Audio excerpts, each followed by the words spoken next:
artinya bahkan saudara sendiri pun juga mereka itu bukan menyesali, mereka itu menyayangkan kenapa tidak bisa menyekolahkan di SD Alisat 01 Purwokerto ataupun di sekolah-sekolah Islam, swasta Islam yang lain. Dikarenakan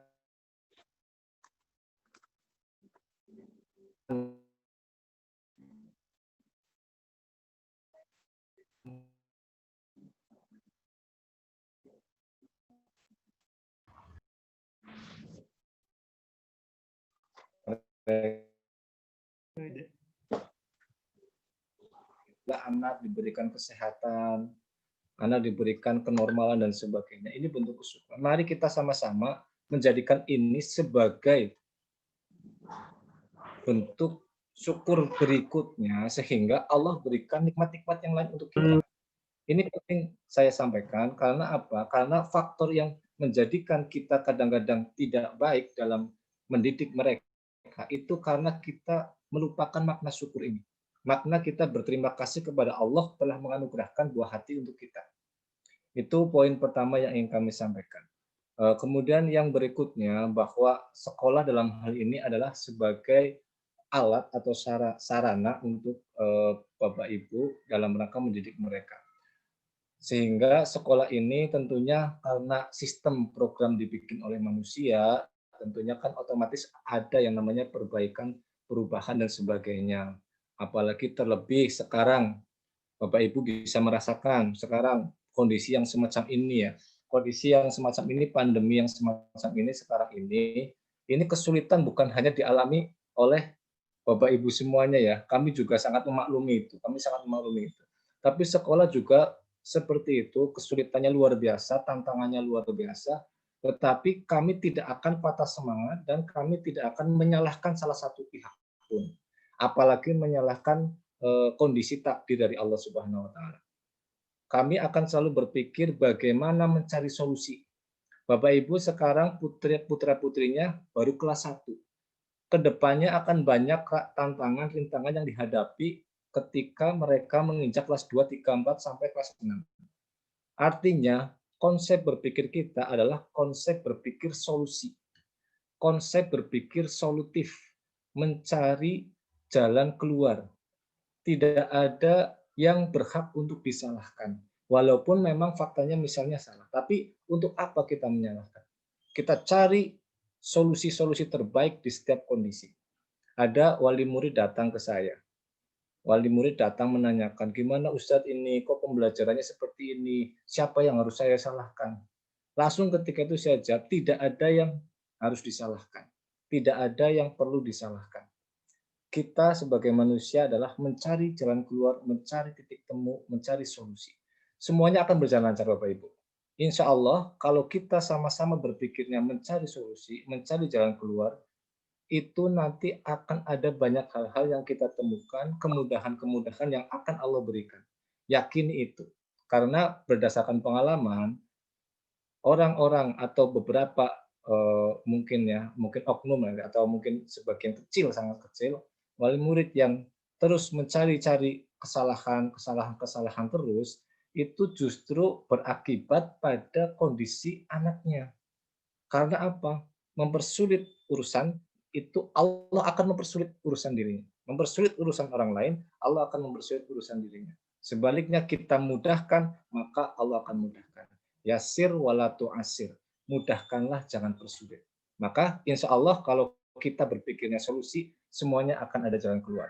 Maka di kesempatan yang sangat berharga ini, terima kasih kami sampaikan kepada Ustaz Ririn yang sudah mau untuk berbagi ilmunya di sini, dan kepada para wali murid semuanya yang sudah ikut bergabung di sini. Alhamdulillah sudah ada 70-an lebih. Artinya Bapak Ibu semuanya di sini benar-benar memberikan perhatian. Dan salah satu perhatian Bapak Ibu ketika memperhatikan program dari sekolah, jangan hanya meniatkan, jangan hanya ingin supaya ikutlah, tapi niatkan bahwa ini sebagai wasilah atau jalan Bapak Ibu dalam mendidik anak. Jadi ketika Bapak Ibu itu mendukung, mengikuti program yang dicanangkan, diprogramkan oleh sekolah, niatkan bahwa saya sedang memudahkan urusan sekolah dan insya Allah itu akan Allah mudahkan. Allah akan mudahkan. Belajar dari berbagai macam kasus, Bapak Ibu, kenapa ini materinya sangat penting, terutama menjadi orang tua hebat itu ya, dunia akhirat. Karena banyak kasus yang saya temukan, ini mungkin sedikit cerita, beberapa kasus itu ketika sampai ke kepala sekolah, itu kasus yang tidak sederhana. Itu siapa itu? Dede itu, lihat itu. Semangat banget itu. Calon siswa Al-Irsyad itu. Siapa itu, Mbak? Mas Fran apa siapa itu? Saya menemukan beberapa kasus yang mana kasus itu ketika sudah sampai ke kepala sekolah, itu kasus yang tidak ringan. Itu kasus yang berat karena sudah melewati walas, sudah melewati guru BK, dan sudah melewati waka. Kemudian sampai ke kepala sekolah, artinya itu masalahnya tidak ringan. Pertama yang saya akan tanyakan kepada waka yang melaporkan, pertanyaannya adalah siapa orang tuanya. Jadi pertanyaannya bukan masalahnya apa, karena sudah pasti masalahnya besar sampai ke kepala sekolah. Pertanyaan saya adalah siapa orang tuanya. Kenapa pertanyaan siapa orang tuanya? Karena orang tua akan sangat mempengaruhi perilaku anaknya. Nah, ini penting sekali, penting sekali. Karena hampir saya katakan 99% pasti anak yang seperti itu ada kasus di orang tuanya. Entah itu broken home, entah itu apa dan sebagainya, itu pasti ada kasus atau orang tua yang memfasilitasinya berlebihan. Ada salah satu orang tua yang bilang ke saya seperti ini, Ustadz, saya kurang apa? Saya kurang apa sama anak? Anak saya sudah saya berikan fasilitas yang luar biasa. Saya belikan HP, saya kasih di kamarnya itu AC. Ruangannya itu didesain sedemikian rupa dengan fasilitas sedemikian rupa. Saya sering meninggalkannya, tapi fasilitas saya penuhi semuanya. Nah, ini justru yang membahayakan. Ini justru yang membahayakan anak. Kadang-kadang orang tua memberikan fasilitas, tapi mereka lupa tidak memberikan controlling, tidak memberikan pengawasan, tidak memberikan pembatasan. Sehingga fasilitas yang diberikan itu sebagai malapetaka bagi mereka. Nah, ini artinya orang tua memberikan fasilitas keburukan kepada mereka. Karena apa? Karena memberikan fasilitas tapi tidak diikuti dengan pantauan, tidak diikuti dengan pengawasan, tidak diikuti dengan controlling. Ini yang agak senyum-senyum, ada ketawa, ini berarti mengalami ini. Contoh misalnya, orang tua sama anak. Saya kasus tadi maksudnya adalah ketika anak itu tidak baik, itu biasanya itu pengaruh besar dari orang tuanya. Contoh misalnya orang tua tidak menjadi qudwah, contoh yang baik di rumah. Misalnya seperti ini kasusnya, biasanya wali kelas itu bilang, lagi ngajar di kelas, anak-anak jangan lupa kalau makan kalian itu pakai tangan kanan. Nah, ternyata pakai tangan kiri ibunya, bapaknya. Tangan kiri itu makan minumnya setan. Nah, berarti bapak ibu saya, ayo kan kayak gitu, jadi kena orang tuanya. Ketika ditanya, Mas, tadi bangunnya kenapa kok kesiangan? Subuhnya jam 6. Tadi ketika saya dibangunin sama mama, terus ternyata bapak masih tidur, ayah masih tidur. Nah, gimana? Artinya segala sesuatu itu akan berpengaruh oleh perilaku orang tua yang dilihat oleh anaknya. Maka di sini peranan orang tua itu minimal Bapak Ibu kalau belum bisa melakukan, mencontohkan yang terbaik, hal-hal yang belum baik itu jangan sampai ditampilkan di anak. Karena itu akan menjadi senjata bagi mereka untuk menjadikan perintah kita itu ditolak oleh mereka. Nah, ini jadi beberapa kasus terjadi seperti itu, sehingga mari Bapak Ibu semuanya kita mulai ibda'u binafsik. Ibda' binafsik, mulai dari diri sendiri. Kita perbaiki diri. Kita nggak mungkin kita akan bisa merubah mereka kalau kita tidak merubah diri kita. Kita perintah anak kita, Mas, belajar kerjain tugas itu dari ustazah. Kerjain itu, ustazah sudah bilang suruh kerjain. Kita perintahnya sambil megang HP. Ya kan nggak cocok, nggak jadi gitu ya. Jadi orang tua akhirnya perintahnya itu tidak mempan. Kemudian ada lagi orang tua dan anak berhadapan-hadapan. Yang orang tuanya pegang HP, anaknya pegang HP. Kok bisa ya? Dekat di fisik, dekat di raga, jauh di hati itu kan artinya seperti itu. Ya anaknya pikirannya kemana, orang tuanya kemana. Jadi waktunya tidak efektif antara orang tua dan anak. Jadi mungkin ini saja yang ingin kami sampaikan bahwa peran serta orang tua itu sangat penting dalam pembentukan anak. Karena anak di usia kelas 1 ini sampai kelas 6 terutama itu adalah usia pembentukan, bukan usia pengembangan.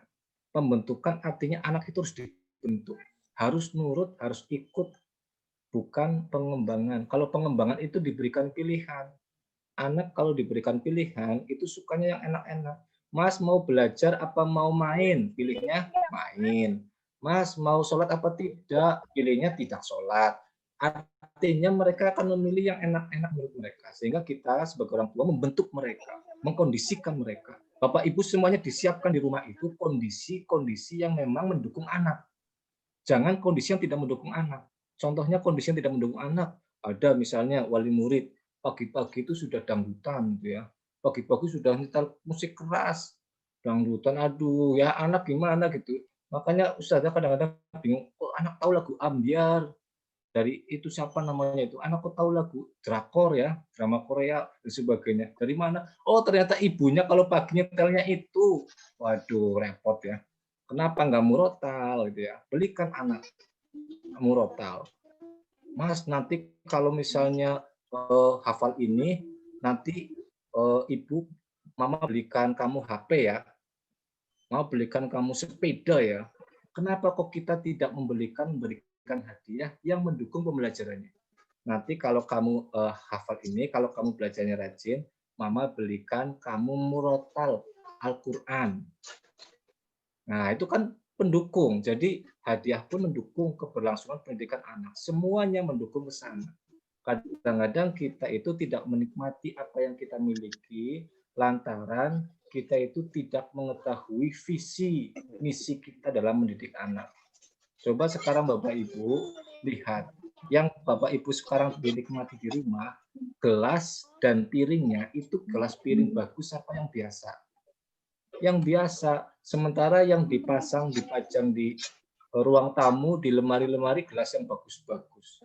Kita tidak menikmati yang bagus itu, sementara kita hanya menikmati yang biasa-biasa karena kita salah dalam menempatkan sesuatu. Bapak, Ibu, terutama ibu-ibu ini, dari sekarang coba mari, mumpung belum terlambat, pekerjaan tidak ada habisnya. Yang masak dari dulu kayak gitu masaknya. Yang nyuci baju dari dulu nyuci baju kayak gitu. Yang apalagi itu, yang nyapu ya seperti itu. Tapi tiba-tiba, oh anak saya sudah besar ya, anak saya sudah dewasa ya. Tiba-tiba, oh anak kita sudah gede ya Pak ya. Ya Pak, ya anak kita sudah, oh ternyata sudah kelas 1. Enggak kerasa. Sementara pendidikan mereka itu terus yang harus diperhatikan. Jadi ini saja yang bisa saya sampaikan. Semoga nanti bisa bermanfaat untuk saya pribadi dan untuk Bapak Ibu semuanya. Mari bersama-sama ikhlaskan niat, tuluskan niat dalam mendidik, kemudian berpikir solusi. Kita berpikir cara mencari solusi terbaik untuk anak-anak kita. Insya Allah Al-Irsyad bagaimanapun dengan kekurangan dan kelebihannya ingin senantiasa mengadakan koordinasi dengan Bapak Ibu untuk mencari solusi-solusi terbaik dalam pembelajaran. Anak saya belum baca, hubungi pihak sekolah. Nanti akan ada tanggapan, akan ada tindakan dari sekolah. Anak saya kok seperti ini, Ustazah, sampaikan ke sekolah. Kita niatkan semuanya solusi. Apa yang solusi yang bisa saya kerjakan? Ustazah, bagaimana yang seharusnya saya lakukan? Bagaimana ini seperti ini? Kalau menurut saya begini, Ustazah, gimana menurut Ustazah? Nah, itu berpikir solusi-solusi, insya Allah nanti akan kebaikan akan kepada anak kita semuanya. Mungkin ini saja yang bisa kami sampaikan. Terima kasih Bapak Ibu. Tetap semangat ya, semangat dalam mendidik mereka karena mereka adalah penyambung lidah kita di masa tua kita. Anak-anak kita adalah penyambung lidah kita. Mereka membaca Quran, pahalanya untuk kita. Mereka sholat, sholatnya juga ibadahnya untuk kita. Maka semangat dalam mendidik, insya Allah Allah akan berikan kemudahan untuk kita semua. Sekali lagi terima kasih kepada Ustazah Ririn Nursanti yang sudah bersedia menjadi pemateri, dan semangat Bapak Ibu semuanya yang sudah mengikuti acara ini. Semoga keberkahan selalu untuk kita semuanya, terutama keluarga besar SD Al-Irsyad Al-Islamiyah 1 Purwokerto. Mungkin ini saja. Mohon maaf atas segala kekurangan. Assalamualaikum warahmatullahi wabarakatuh. Waalaikumsalam warahmatullahi wabarakatuh.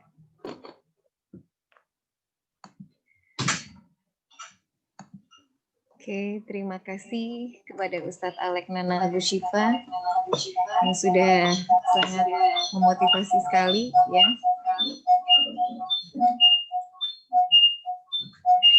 Ya, tadi awalan ya dari Ustadz Alek, insya Allah kita sebagai orang tua tuh mendengar itu tuh sesuatu yang luar biasa sekali gitu. Ini aku bangga banget nih gitu. Jadi sampaikan ya ada yang senyum gitu. Ya, senyumnya termasuk saya juga tadi senyum. Ya baik. Memang menjadi orang tua itu semua belajar ya. Tidak ada ahli orang tua. Ahli ilmu menjadi orang tua itu nggak ada ya Bunda semuanya. Memang semuanya kita belajar. Mari kita sama-sama belajar hari ini bersama Ustazah Ririn Nursanti MPDI. Ya, beliau adalah bidang bi'ah Islamiyah LPP Al-Irsyad Al-Islamiyah Purwokerto. Jadi kalau Mama, Ayah, Bunda yang ingin bertemu langsung dengan Saudara Ririn, bisa langsung ke LPP Mama di Jatiwinangun gitu ya. Mungkin mau konsultasi lebih gitu ya Saudara Ririn ya. Nanti. Baik, kemudian nanti untuk sesi tanya jawab silahkan untuk mempermudah dan mempercepat Ayah Bunda bisa langsung berkomentar di kolom komentar, bertanya, menuliskan pertanyaannya di kolom komentar ya. Nanti kita akan pilih. Mungkin ada yang sama, mungkin kita akan pilih satu saja. Kemudian insya Allah ada door prize menarik ya. Jadi untuk berapa orang ya Saudara Novi ya? 5 orang. Insya Allah sangat menarik. Yang lebih menarik adalah materinya tentunya. Baik, Ayah Bunda level 1 ya. Walaupun kita berjauhan tapi hati kita dekat ya. Ya insya Allah. Coba yel-yelnya gitu. Walaupun mungkin yel-yelnya lewat hati gitu ya. Nggak apa-apa ya. Kalau kita tuh bilang level 1 ceria gitu. Pakai mukanya tuh muka ceria. Nggak boleh muka musam. Apalagi muka penuh hutang. Nggak usah. Kita lupakan dulu semuanya. Kita lupakan dulu masalah kita. Semuanya kita punya masalah insya Allah. Dan kita cari solusinya. Dan mungkin masalah terbesar saat ini adalah bagaimana menghadapi anak kita di rumah ya. Jadi mamah tuh saya menyadari sekali bahwa mamah, ayah, bunda semuanya udah luar biasa di rumah. Pendampingannya, supportnya, kemudian hubungan dengan ustadzahnya gitu ya, luar biasa. Sudah menjadi guru sekaligus orang tua. Hebat. Oke. Level 1 ceria. Oke, selama mengikuti ini mohon untuk di unmute ya. Kita sudah unmute semuanya. Mohon untuk kondusif dan ikuti sampai akhir. Karena ilmu itu kalau tidak sampai terakhir gitu ya, tidak sempurna gitu, takut ada yang tafsirnya berbeda. Jadi jangan kemana-mana, tetap stay tune di acara mengundang tokoh level 1 menjadi orang tua hebat dunia akhirat di masa pandemi. Oke, kita sambut bersama-sama Ustazah Ririn Nursanti MPDI. Iya, kepada beliau disilahkan. Bismillahirrahmanirrahim. Assalamualaikum warahmatullahi wabarakatuh.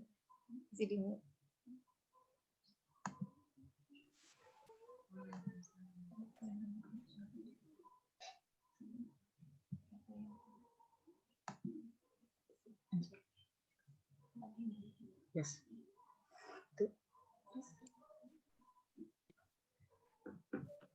Baik, ayah bunda semua, bismillahirrahmanirrahim. Assalamualaikum warahmatullahi wabarakatuh. Waalaikumsalam warahmatullahi wabarakatuh. Innal hamdalillah nahmaduhu wa nasta'inuhu wa nastaghfiruh wa natubu ilaihi wa na'udzu billahi min syururi anfusina wa min sayyiati a'malina. May yahdihillahu fala mudhillalah wa may yudlil fala hadiyalah. Asyhadu an la ilaha illallah wa asyhadu anna Muhammadan abduhu wa rasuluh. Allahumma sholli wa sallim ala nabiyyina Muhammad wa ala alihi wa ashabihi wa man tabi'ahum bi ihsanin ila yaumiddin, amma ba'd. Yang saya hormati Kepala SD Al-Irsyad Al-Islamiyah 01 Purwokerto, Al-Ustadz Alek Nanang Agus Syifa Esfield MPD, yang saya hormati Ustadzah Sri Wayuningrum selaku Wakil Kepala Sekolah level 1, segenap asatidzah yang pada kesempatan hari ini luar biasa, khususnya asatidzah level 1 yang telah mempersiapkan segala sesuatunya dalam acara ini, yang mudah-mudahan Allah mudahkan dan berikan keberkahan acara ini. Demikian juga tidak lupa yang saya hormati dan yang saya banggakan seluruh ayah bunda hebat keluarga besar level 1 SD Arisat Al-Islamiyah 01 Purwokerto yang saat ini alhamdulillah kita semuanya dipertemukan oleh Allah Subhanahu wa taala dalam majelis yang mudah-mudahan senantiasa Allah berikan keberkahan di dalamnya ini. Meskipun secara virtual tapi mudah-mudahan Allah tetap melimpahkan keberkahan dalam majelis ilmu yang saat ini bersama-sama kita ikhtiarkan sebagaimana yang disampaikan oleh Ustadz Alek Nalang tadi, bahwasanya mudah-mudahan ini menjadi sarana belajar kita bersama untuk bersama-sama mencari sebuah solusi, mencari sebuah jalan keluar yang terbaik, baik kita sebagai orang tua, sekolah, dan semua pihak tentunya. Ayah bunda yang dirahmati Allah Subhanahu wa taala, puji syukur kehadirat Allah Subhanahu wa taala, marilah senantiasa kita panjatkan karena atas perkenannya dalam kondisi saat ini di mana sebanyak 188 negara dari total 190 negara di dunia ini tengah mengalami hal yang sama, yaitu wabah COVID-19. Namun alhamdulillah hingga saat ini Allah masih melimpahkan nikmat iman, nikmat Islam, serta nikmat sehat kepada kita semuanya, sehingga atas nikmat ini semuanya mudah-mudahan kita senantiasa mampu bersyukur atas semua kemudahan dan keberkahan yang sudah Allah berikan. Salawat serta salam marilah senantiasa kita sanjungkan kepada Nabiullah Muhammad Sallallahu Alaihi Wasallam yang dengan risalahnya telah mengantarkan seluruh umat Islam dari zaman kejahilian menuju cahaya ibadah, cahaya hidayah dan keimanan. Ayah bunda yang dirahmati Allah, ayah bunda hebat semuanya yang pagi ini sudah bersama-sama berada di majelis yang mulia ini, sungguh merupakan anugerah yang luar biasa bagi saya mendapatkan kesempatan dari sekolah ini untuk bersama-sama bersilaturahmi dengan ayah bunda semua, khususnya ayah bunda level 1, yang insya Allah mudah-mudahan silaturahmi ini membawa keberkahan dan manfaat dalam rangka bersama-sama melaksanakan amanah dari Allah Subhanahu wa taala. Sebelumnya, sebagaimana pepatah, tak kenal maka ta'aruf barangkali yang lebih tepat ya.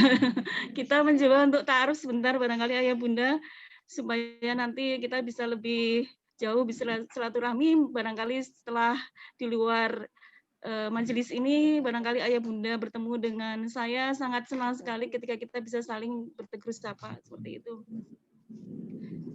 Baik ayah bunda, alhamdulillah hingga saat ini saya sudah 15 tahun berkesempatan ikut berjuang dan mengabdi dalam dakwah pendidikan di Lembaga Pendidikan Al-Irsad Al-Islamiyah Purwokerto. 6 tahun pertama, alhamdulillah saya pernah mengabdi di SD Al-Irsad 01 Purwokerto, ayah bunda. Kemudian 6 tahun kedua mendapatkan amanah di SMP Al-Irsad Al-Islamiyah Purwokerto, dan 3 tahun terakhir ini Allah berikan amanah kepada saya untuk bersama-sama di kantor LPP Al-Irsad Al-Islamiyah Purwokerto pada bidang BIA Islamiyah. Alhamdulillah sebagaimana ayah bunda, Allah juga mengamanahi kami buah hati sebanyak 5 anak ayah bunda. Jadi alhamdulillah saat ini kami diberikan amanah 5 anak yang sudah mulai beranjak dewasa, yang barep, yang pertama ini sudah kuliah di semester 3, kemudian nomor 3 sampai 5 ini masih semuanya bersekolah di Al-Irsad, ada yang SMA, ada yang SD dan TK. Barangkali ini sedikit perkenalan kita secara chemistry sama ayah bunda ya. Bahwasanya kita semua berperan sama, di sini pun saya dalam posisi juga sedang belajar, sedang berusaha untuk menjadi orang tua yang terbaik. Seperti yang disampaikan Ustaz Nurin tadi, tidak ada orang tua yang ahli gitu ya. semuanya sedang berproses seiring dan selaras dengan pertumbuhan anak-anak yang sedang diamanahkan kepada kita. Baik ayah bunda yang dirahmati Allah Subhanahu wa taala, pada kesempatan ini sesuai dengan amanah yang diberikan kepada saya untuk bersama-sama kita sharing, kita belajar terkait bagaimana kita menjadikan diri kita sebagai orang tua menjadi orang tua hebat, tidak hanya di dunia tapi juga di akhirat insya Allah, yang mudah-mudahan semuanya nanti mampu kita pertanggungjawabkan dengan sebaik-baiknya kepada Allah Subhanahu wa taala. Baik ayah bunda, perkenankan saya memulai sharing kita pada pagi hari ini.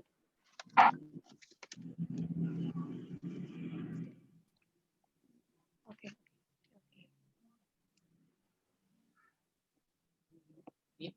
Oke, boleh.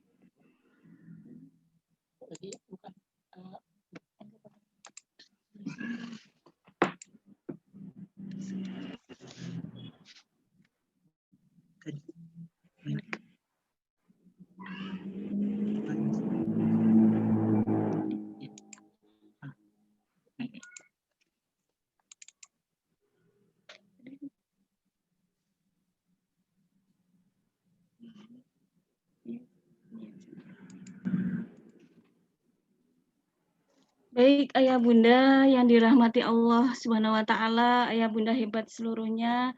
Pada kesempatan ini perkenankan saya mencoba untuk sharing sesuai dengan tema kita pagi hari ini, menjadi orang tua hebat dunia akhirat di masa pandemi. Ya, ayah bunda yang dirahmati Allah, sebelum kita lebih jauh nanti membahas bagaimana ikhtiar kita sebagai orang tua agar mampu melaksanakan amanah dari Allah Subhanahu wa taala dengan sebaik-baiknya, kita mencoba untuk menggarisbawahi target apa sih yang ingin kita capai atau alasan apa kita sebagai orang tua ini harus betul-betul menjadi orang tua yang hebat, tidak hanya di dunia tapi insya Allah mudah-mudahan lebih kekalnya nanti akan mendapatkan keberkahan dan kebaikan di akhirat. Ada 3 target, ada 3 alasan utama kenapa kita sebagai orang tua ini harus menjadi orang tua hebat, tidak hanya di dunia tapi juga di akhirat insya Allah. Ayah bunda yang dirahmati Allah, yang pertama, kenapa kita harus menjadi orang tua yang hebat? Karena sesungguhnya kita sebagai orang tua harus mempunyai visi besar, harus mempunyai cita-cita yang tinggi, bahwasanya setelah kita diberikan amanah oleh Allah dengan kehadiran buah hati kita, seperti yang disampaikan tadi oleh Ustadz Alex, tidak semuanya Allah pilih dan Allah berikan amanah tersebut, dan alhamdulillah pada saat ini Allah berkenan untuk memberikan amanah itu kepada kita, maka hendaknya kita harus berjuang untuk menjadi orang tua hebat. Kenapa? Karena kita harus punya visi, kita harus punya cita-cita besar, bahwasanya kita punya cita-cita masuk surga sekeluarga. Ini harus menjadi cita-cita, harus menjadi visi utama, harus menjadi cita-cita yang utama. Setiap orang tua ketika sudah diberikan amanah putra dan putri oleh Allah Subhanahu wa taala. Jadi harus menjadi mindset atau harus menjadi pola pikir kita yang utama, bahwasanya kenapa kita ini harus berjuang, harus berusaha keras, harus berusaha semaksimal mungkin untuk menjadi orang tua hebat, karena ada satu cita-cita tertinggi yang ingin kita raih, mengantarkan seluruh anggota keluarga kita, suami, anak kita, mungkin keluarga besar yang lain bisa bersama-sama nanti Allah tempatkan pada surganya. Jadi ini visi besar ayah bunda sebagaimana Allah firmankan dalam Quran surah At-Tarim ayat 6, ya ayyuhalladzina amanu qu anfusakum wa ahlikum nar. Hai orang yang beriman, jagalah dirimu dan keluargamu dari api neraka. Jadi ini harus menjadi pondasi utama setiap keluarga, setiap orang tua harus punya visi ini.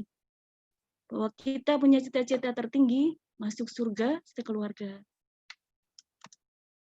Kemudian ayah bunda yang dirahmati Allah Subhanahu wa taala, kenapa dan mengapa kita harus punya target menjadi orang tua yang terbaik, orang tua yang hebat di hadapan Allah Subhanahu wa taala? Karena sesungguhnya setiap kita adalah pemimpin.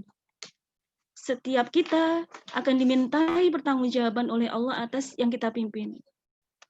Seorang ayah, seorang suami dalam keluarga adalah pemimpin dan akan dimintai pertanggungjawaban atas mereka.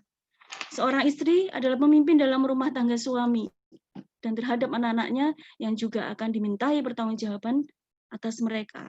Jadi ini alasan atau hal yang mendasari kenapa kita harus menjadi orang tua hebat. Karena sesungguhnya semua yang telah Allah anugerahkan, semua yang telah Allah amanahkan ini akan kita pertanggungjawabkan di hadapan Allah Subhanahu wa taala, sehingga kita harus berusaha semaksimal mungkin untuk menjadi pemimpin yang terbaik atas semua yang amanah yang Allah berikan kepada kita masing-masing. Yang ketiga ya Bunda yang dirahmati Allah Subhanahu wa taala, alasan kenapa kita harus menjadi orang tua hebat, karena sesungguhnya ketika kita diberikan amanah oleh Allah menjadi orang tua, mendapatkan gelar dari Allah menjadi orang tua, maka pada saat itu jugalah tersemat gelar kita sebagai seorang mudaris, sebagai seorang guru, sebagai seorang pendidik. Jadi secara fitrah ketika seorang laki-laki dan perempuan menikah, kemudian dari pernikahan ini Allah hadirkan buah hati, maka pada saat itulah langsung tersemat pada dirinya, meskipun dia bukan seorang sarjana pendidikan gitu ya, tapi sesungguhnya secara tidak langsung dia telah berperan dan harus menjadi guru yang terbaik bagi putra-putri yang diamanahkan. Dan sesuai dengan pesan dari salah satu khalifah, bahwasanya didiklah anakmu sesuai dengan zamannya, karena mereka hidup bukan di zamanmu. Dan seperti yang kita ketahui sekarang, ayah bunda semua, saat ini anak-anak kita hidup di era digital yang semuanya menuntut perkembangan, menuntut update kita sebagai orang tua untuk terus mengikuti perkembangan ini dengan baik, sehingga tidak kudet gitu ya, tidak ketinggalan zaman. Jangan sampai kita ini ketinggalan dan kalah sama anak gitu ya. Sehingga kalau sudah kalah setting, kita ini mau mendidik mereka juga akan kesulitan seperti itu. Baik, ayah bunda yang dirahmati Allah Subhanahu wa taala, kita mencoba masuk, kalau tadi kita sudah menjadikan mindset kita, menjadikan dasar kenapa kita ini harus menjadi orang tua hebat dengan 3 hal tadi. Memang berarti dengan 3 hal ini tidak ada cara lain kecuali harus kita perjuangkan dengan penuh maksimal dengan segala ikhtiar yang ada dalam diri kita, karena tanpa ikhtiar yang maksimal maka untuk mewujudkan terutama yang poin 1 ini barangkali perlu butuh waktu untuk mewujudkannya gitu ya. Baik, ayah bunda yang dirahmati Allah, sedikit sharing karena tadi dikaitkan dengan era pandemi saat ini, saya mencoba untuk kita mencoba untuk menggali sejauh mana perkembangan dampak pembelajaran online ini bagi orang tua gitu ya.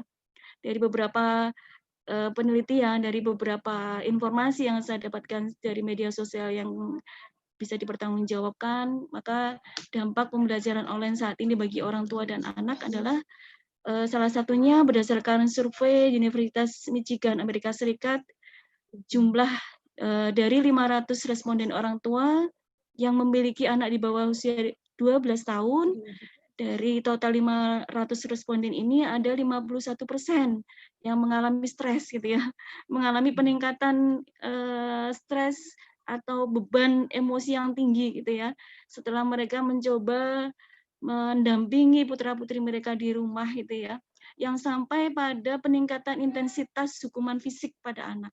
Ini Masya Allah.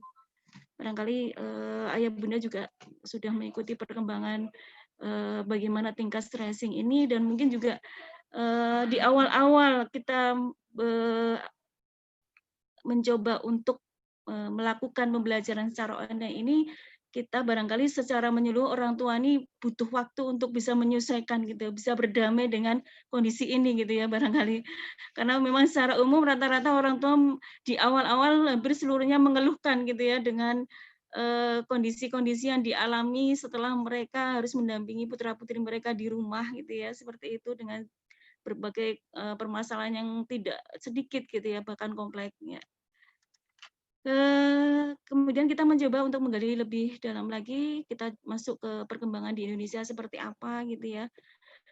Yang terbaru menurut data Sistem Informasi Online Perlindungan Perempuan dan Anak, Kementerian Pemberdayaan Perempuan dan Perlindungan Anak, dari mulai Januari sampai September 2020 ternyata terjadi peningkatan kasus kekerasan pada anak gitu ya, yaitu mencapai 6.315. Ini angka yang luar biasa, peningkatan yang luar biasa. Dan dari kasus sebanyak 6.000 ini ada 5.697 yang anak mengalami korban kekerasan secara fisik gitu ya, sehingga ini barangkali bisa menjadi sebuah wacana, barangkali bisa menjadi sebuah evaluasi kita bersama gitu ya. Jangan sampai kasus yang ada ini terjadi pada kita sebagai orang tua gitu ya. Satu hal ini keprihatinan, tapi sebagai orang yang beriman tetap kita harus berusaha untuk mengambil hikmah-hikmah yang ada di balik kesulitan-kesulitan yang saat ini sedang Allah berikan. Sampai pernah muncul meme barangkali ya Ustazah Nining ya. Dulu pernah muncul meme seperti ini, gimana rasanya belajar di rumah gitu ya. Aku tak sanggup lagi, mamaku lebih galak dari ibu guru di sekolah gitu ya. Bawaannya marah-marah melulu gitu ya. Ini kalau dari sisi anak gitu ya, ternyata tidak kalah serunya di sisi orang tua gitu ya.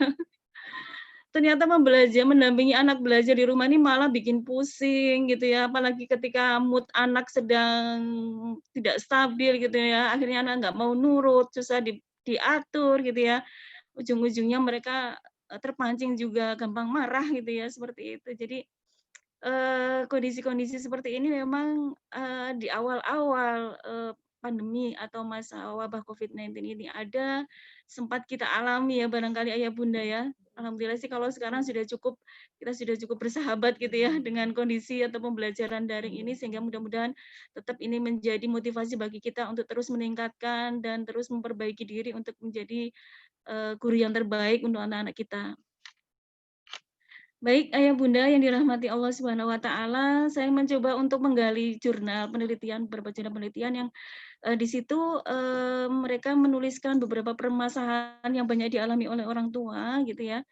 Yang pertama, memang dari hasil jurnal penelitian yang ada, tingkat stres orang tua meningkat karena orang tua harus melakukan peran ganda gitu ya. Itu selain sebagai orang tua yang harus tetap bekerja gitu ya, namun mereka juga harus berperan sebagai guru di rumah gitu ya. Kemudian yang kedua, kesulitan dalam menciptakan iklim belajar di rumah. Itu barangkali ini permasalahan awal ya ayah bunda ya, yang kita alami ya.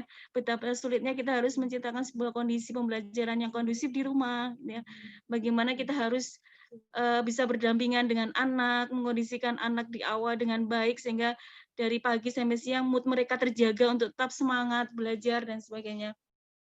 Kemudian rata-rata ternyata memang orang tua akhirnya kurang mampu mengontrol emosi karena memang berbagai permasalahan yang tadi yang diawali dengan ketidakmutan anak, kemudian anak susah diatur dan sebagainya tadi, sehingga memacu atau meningkatkan emosi orang tua. Dan yang ketiga, rata-rata orang tua awal-awal era pandemi kemarin sempat mengalami kesulitan dalam manajemen waktu. Ya. Baik, ayah bunda yang dirahmati Allah, ini beberapa hal yang bisa kita evaluasi, yang bisa kita lihat dalam perkembangan pandemi saat ini, permasalahan-permasalahan yang ada. Nah, apa dan bagaimana sikap kita sebagai seorang muslim ketika sudah muncul masalah seperti ini? Maka tidak ada yang terbaik kecuali tadi mungkin sudah sangat disampaikan dengan lebih luas, sudah luas sekali oleh Ustaz Aneng ya, Ustaz Alek, sehingga ada dua hal barangkali ayah bunda yang bisa kita tekankan memahami kondisi saat ini di era pandemi saat ini.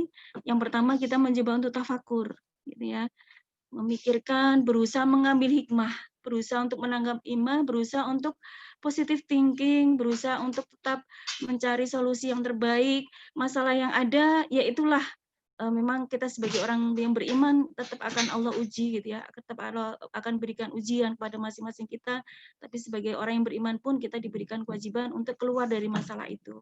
Kemudian yang kedua nanti ada ikhtiar syar'i atau tips-tips bagaimana kita berproses untuk menjadi orang tua yang terbaik di rumah kita masing-masing.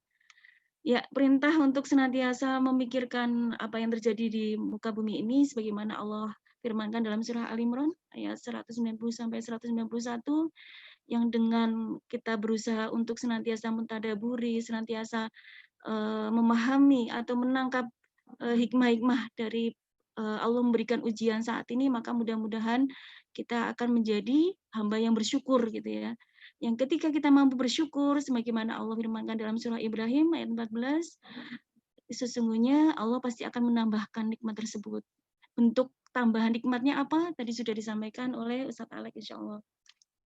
Baik, Ayah Bunda yang dirahmati Allah Subhanahu wa taala, kita akan mencoba memahami, kita akan mencoba untuk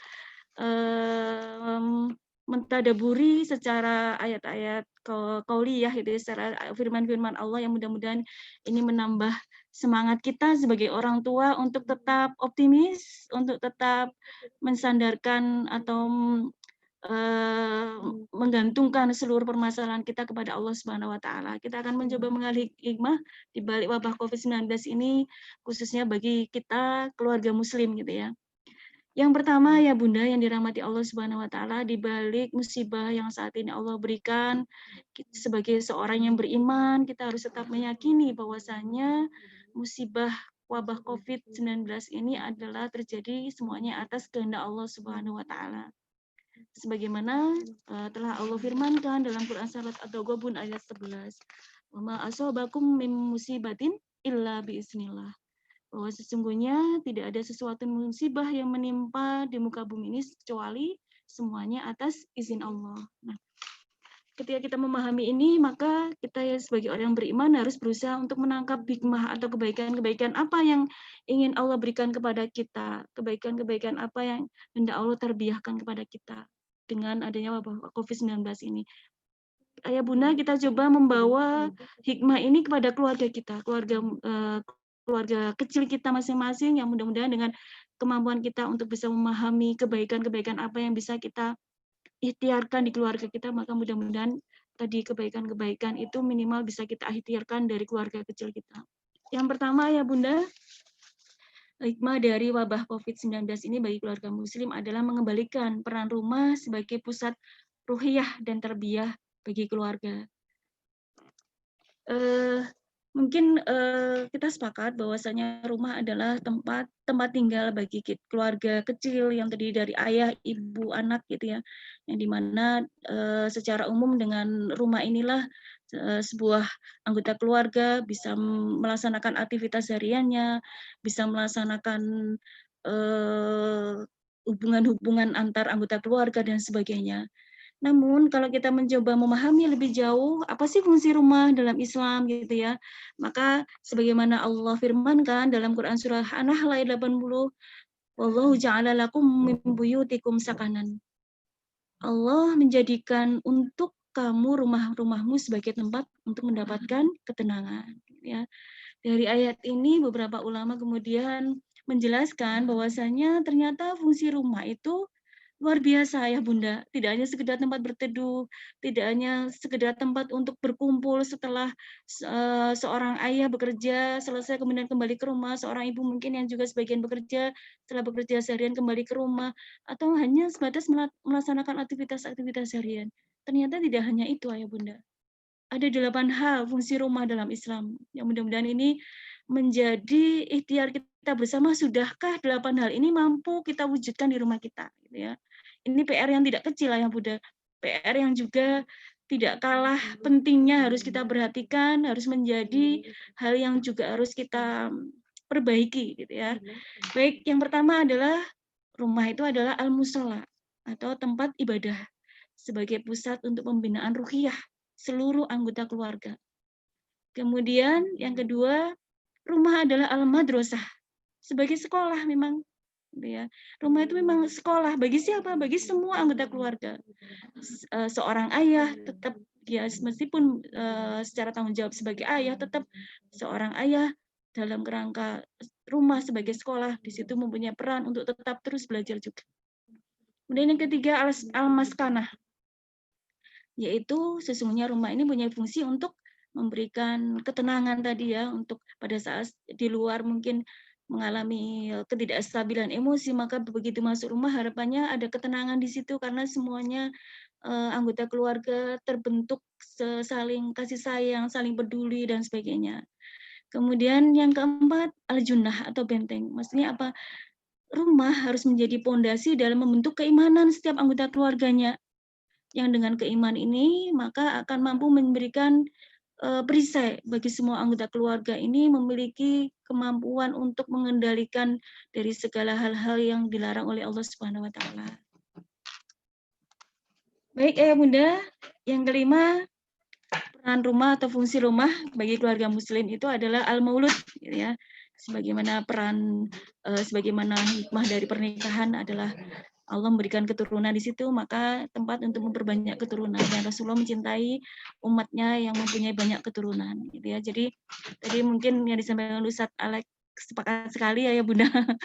Mudah-mudahan salah satu hikmahnya ke rasa syukur tadi, mudah-mudahan yang baru satu gitu ya. Mudah-mudahan di era pandemi ini Allah memberikan keberkahan karena syukurnya luar biasa. Allah memberikan tambahan momongan gitu ya, seperti itu kami doakan gitu ya. Ustazah Nuning juga ini mudah-mudahan juga Allah mudahkan kembali saudara-saudara yang lain juga gitu ya. Kemudian yang keenam ya Bunda, al-markas gitu ya. Jadi fungsi rumah bagi keluarga muslim itu adalah sebagai tempat, sebagai pusat pengembangan karakter setiap anak, terutama yang ada di situ, agar mampu menjadi seorang muslim yang tangguh. Yang dengan ketangguhan ini, targetnya apa? Targetnya apa agar dari markas ini? Agar kelak bisa menjadi imam, menjadi pemimpin bagi kaum muslimin yang lain. Gitu ya. Kemudian yang ketujuh adalah mahya sunnah atau menghidupkan sunnah. Jadi peran atau fungsi rumah bagi keluarga muslim itu adalah bagaimana kita mampu menciptakan diri semua kita ini semuanya mampu menyenangi, mencintai untuk menghidupkan sunnah-sunnah Nabi Muhammad SAW.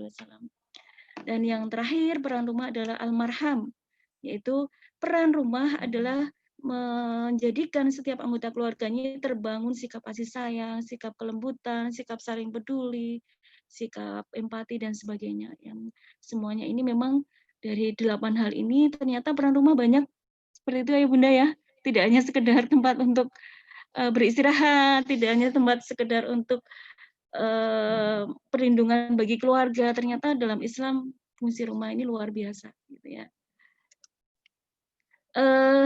Sedikit mengingatkan barangkali pesan salah satu Bapak pendidikan kita, Bapak Kiai Haji Dewantara gitu ya. Beliau menggarisbawahi salah satu pilar pendidikan utama gitu ya. Ternyata keluarga adalah pendidik yang pertama dan utama. Ya. Dari pilar ini Ayah Bunda, maka yang kita pahami ternyata memang ketika kita berbicara terkait proses belajar gitu ya, maka justru tempat yang paling pertama dan utama untuk membentuk pribadi anak menjadi pribadi yang betul-betul memiliki kemampuan yang luar biasa dalam seluruh aspeknya adalah justru di rumah. Ini artinya dengan kondisi pandemi seperti ini, ketika pembelajaran dikembalikan ke rumah, maka sesungguhnya tadi apa hikmah di balik ini semua mengembalikan kembali peran rumah ini sebagai lingkungan pendidikan yang pertama dan utama, yang barangkali selama ini sempat peran ini tergeser gitu ya. Peran ini sudah mulai banyak tidak termaksimalkan oleh masing-masing orang tua gitu ya, seperti itu ya. Barangkali karena kesibukan masing-masing, ayah bekerja, bunda juga bekerja gitu ya. Sehingga peran keluarga, peran orang tua sebagai pendidik ini kurang termaksimalkan dengan baik gitu ya. Apalagi kemudian sebagian orang tua merasa sudah menitipkan kepada sekolah yang memang dengan fasilitas sekolah yang ada, dengan dukungan sekolah yang ada, harapannya seluruh potensi anak sudah bisa terwakili atau sudah terbentuk semuanya dengan lingkungan yang ada di sekolah gitu ya. Nah, barangkali ini yang terlupa ayah bunda semua. Jadi pesan ini selain juga tadi sudah digarisbawahi dalam Islam peran rumah gitu ya, maka sesungguhnya Bapak Pendidikan pertama juga menegaskan bahwasanya keluarga adalah pendidik yang pertama dan utama gitu ya. Yang peran ini kita tarik kembali ayah bunda. Peran di balik wabah COVID-19 ini kita mencoba untuk mengkondisikan rumah kita kembali, menjadikan rumah kita ini nyaman kembali, menyadari oh ya ternyata tarbiyah Allah menjadikan wabah ini barangkali untuk memperkuat kembali keluarga kita masing-masing ini sebagai pilar utama dalam pendidikan.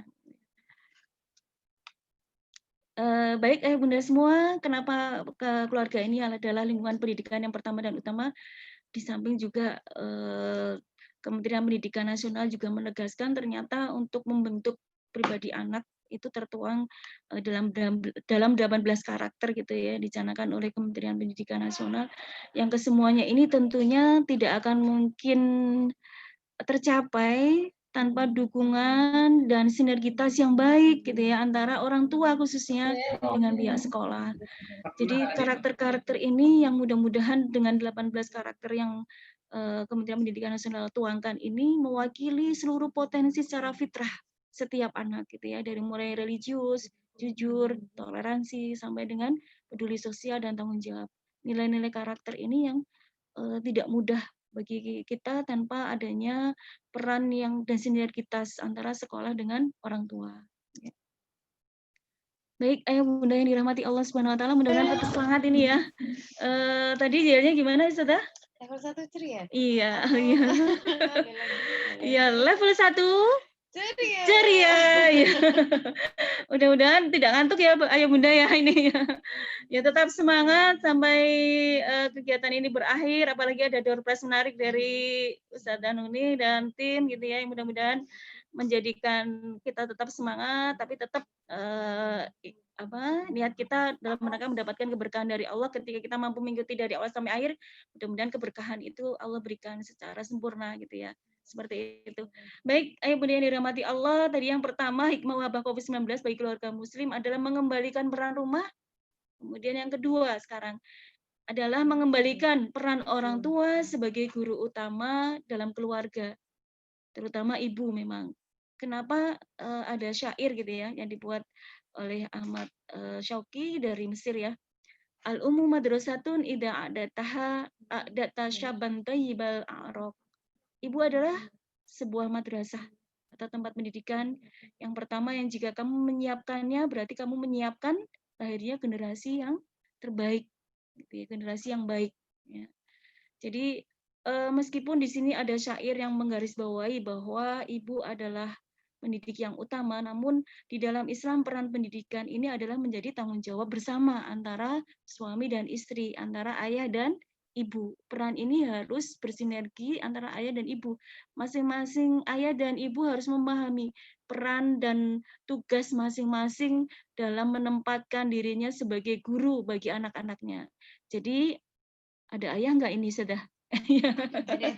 Alhamdulillah ada ayah. Mohon dukungannya ayah tetap dalam hal ini. Kalau menurut Islam peran pendidikan adalah menjadi tanggung jawab antara suami istri, antara ayah dan bunda yang secara operasional atau secara aplikasi memang mungkin lebih banyak dilakukan oleh ibu gitu ya. Tapi tetap dukungan kemudian layanan dari seorang ayah dan seorang suami tetap dibutuhkan dalam mendukung kekuatan pendidikan di rumah. Ayah bunda yang dirahmati Allah Subhanahu Wa Taala, tadi disampaikan Ustazah Nuning juga mungkin tidak ada orang tua yang ahli gitu ya. Sekalipun mungkin secara pendidikan mungkin sudah level S2, S3 dan sebagainya gitu ya. Karena sesungguhnya memang dibandingkan profesi-profesi yang lain, ternyata profesi menjadi orang tua ini paling tidak dipersiapkan barangkali gitu ya. Banyak kita mungkin otodidak betul ya. Barangkali saya pun termasuk orang tua yang berproses gitu ya. Seiring dengan pertumbuhan anak pertama, kedua sampai kelima gitu ya, seperti itu. Jadi proses di mana ternyata memang menjadi orang tua itu tidak mudah dan memang barangkali proses untuk menjadi orang tua yang hebat tadi, menjadi orang tua yang betul-betul dirahmati Allah Subhanahu Wa Taala itu ternyata harus terus kita upayakan, terus kita perjuangkan sehingga mudah-mudahan itu menjadi kebaikan-kebaikan untuk kita, untuk keluarga kita seperti itu. Ini sebagaimana disampaikan oleh beliau Bapak Anies Baswedan sewaktu menjadi Menteri Pendidikan. Ya. Nah, ayah bunda yang dirahmati Allah, untuk memotivasi kita menjadi orang tua yang hebat, orang tua yang terbaik di sisi Allah Subhanahu Wa Taala, ada beberapa hal yang perlu kita pahami sehingga kita akan semangat, kita akan selalu termotivasi untuk menjadikan kita menjadi guru yang terbaik untuk putra-putri kita masing-masing gitu ya.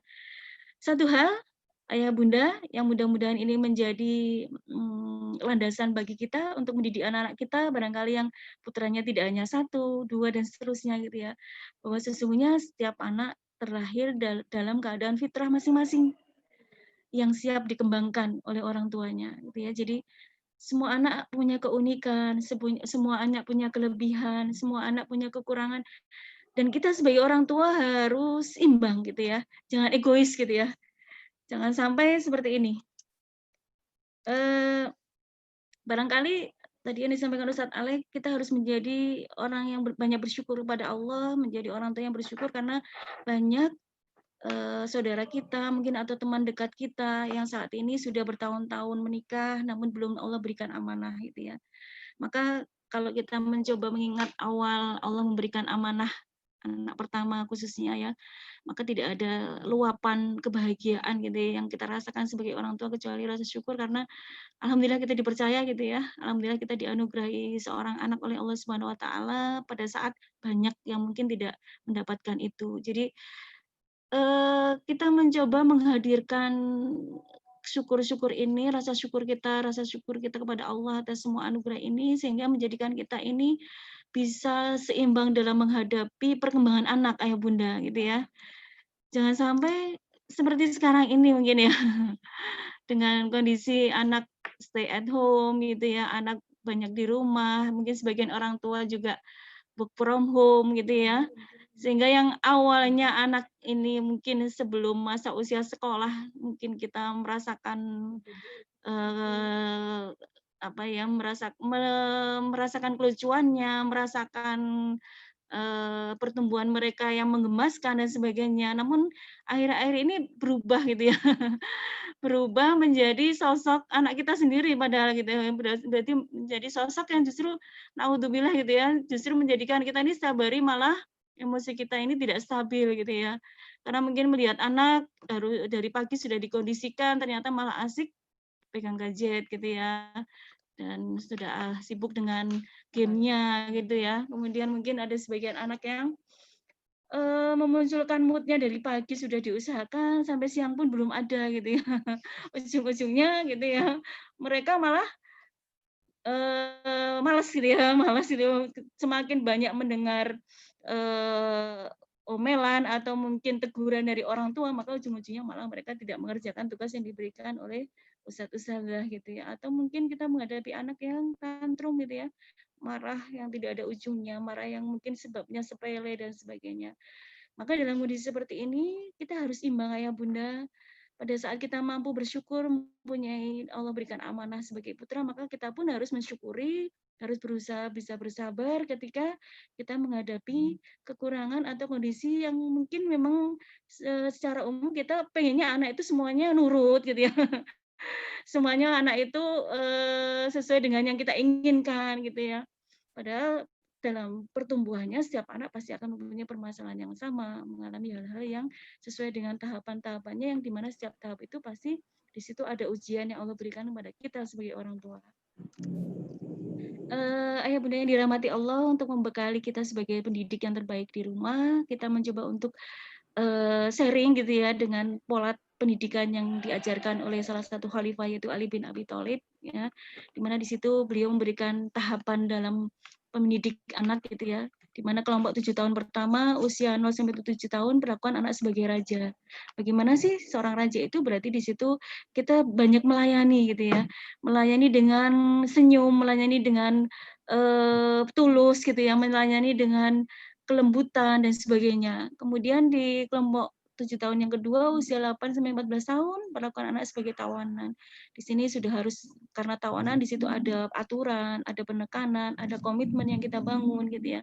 Dan yang terakhir kelompok 7 tahun ketiga antara usia 15 sampai 21 tahun ketika anak secara rata sudah mulai beranjak dewasa, maka pola pendidikan yang kita ajarkan adalah dengan cara lebih banyak diskusi atau musyawarah dengan memberikan pilihan-pilihan atau gambaran-gambaran sehingga anak lebih diberikan kesempatan untuk berpikir kelebihan dan kekurangan dari setiap masalah yang ada.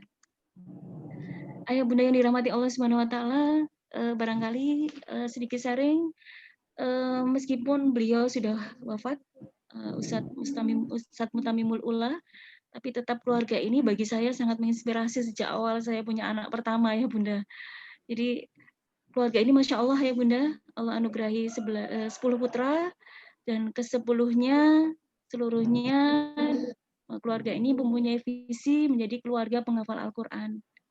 Dari visi ini, menjadikan misi mereka, ayah bunda mereka mempunyai misi yang luar biasa, misi yang paling membuat inspirasi bagi saya.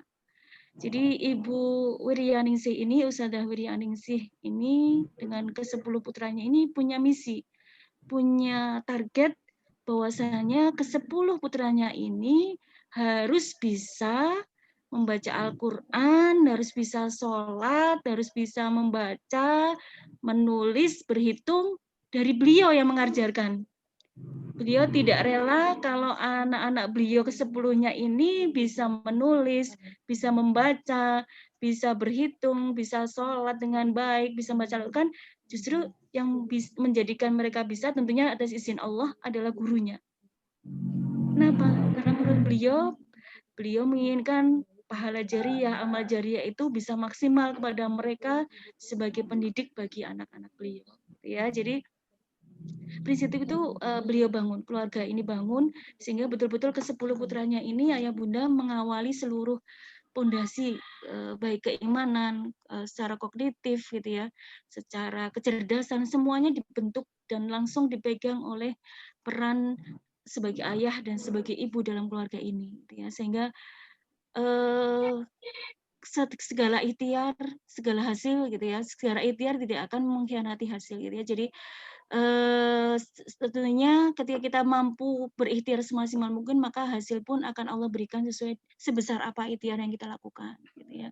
Sebagaimana keluarga penghafal Al-Quran yang tadi sudah kita sharingkan gitu ya.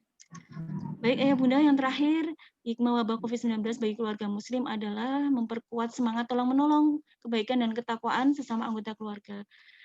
Dalam Quran surah Al-Maidah ayat 2, wa ta'awanu 'alal birri wa taqwa wa la ta'awanu 'alal ismi wal udwan. Tolong menolong dalam kebaikan dan ketakwaan, dan jangan tolong menolong dalam keburukan dan permusuhan. Jadi hikmah dengan stay at home, dengan pembelajaran daring, orang tua juga mungkin sebagian work from home, di situ sesungguhnya ada tarbiyah Allah, sesungguhnya ada hikmah dan kebaikan bagi keluarga kita untuk menumbuhkan kembali semangat untuk saling mengingatkan dalam kebaikan dan ketakwaan. Alhamdulillah dengan sempat kemarin kebijakan dari pemerintah di satu sisi mungkin memang yang sudah terbiasa sholat jamaah di masjid akhirnya pelaksanaan ibadah banyak dilakukan di rumah, maka sebenarnya ini hikmah yang kita ambil di situ ada peran masing-masing anggota keluarga, peran ayah, peran ibu, peran kakak, peran adik untuk saling mengingatkan waktunya sholat, saling mengingatkan waktunya ngaji, saling mengingatkan.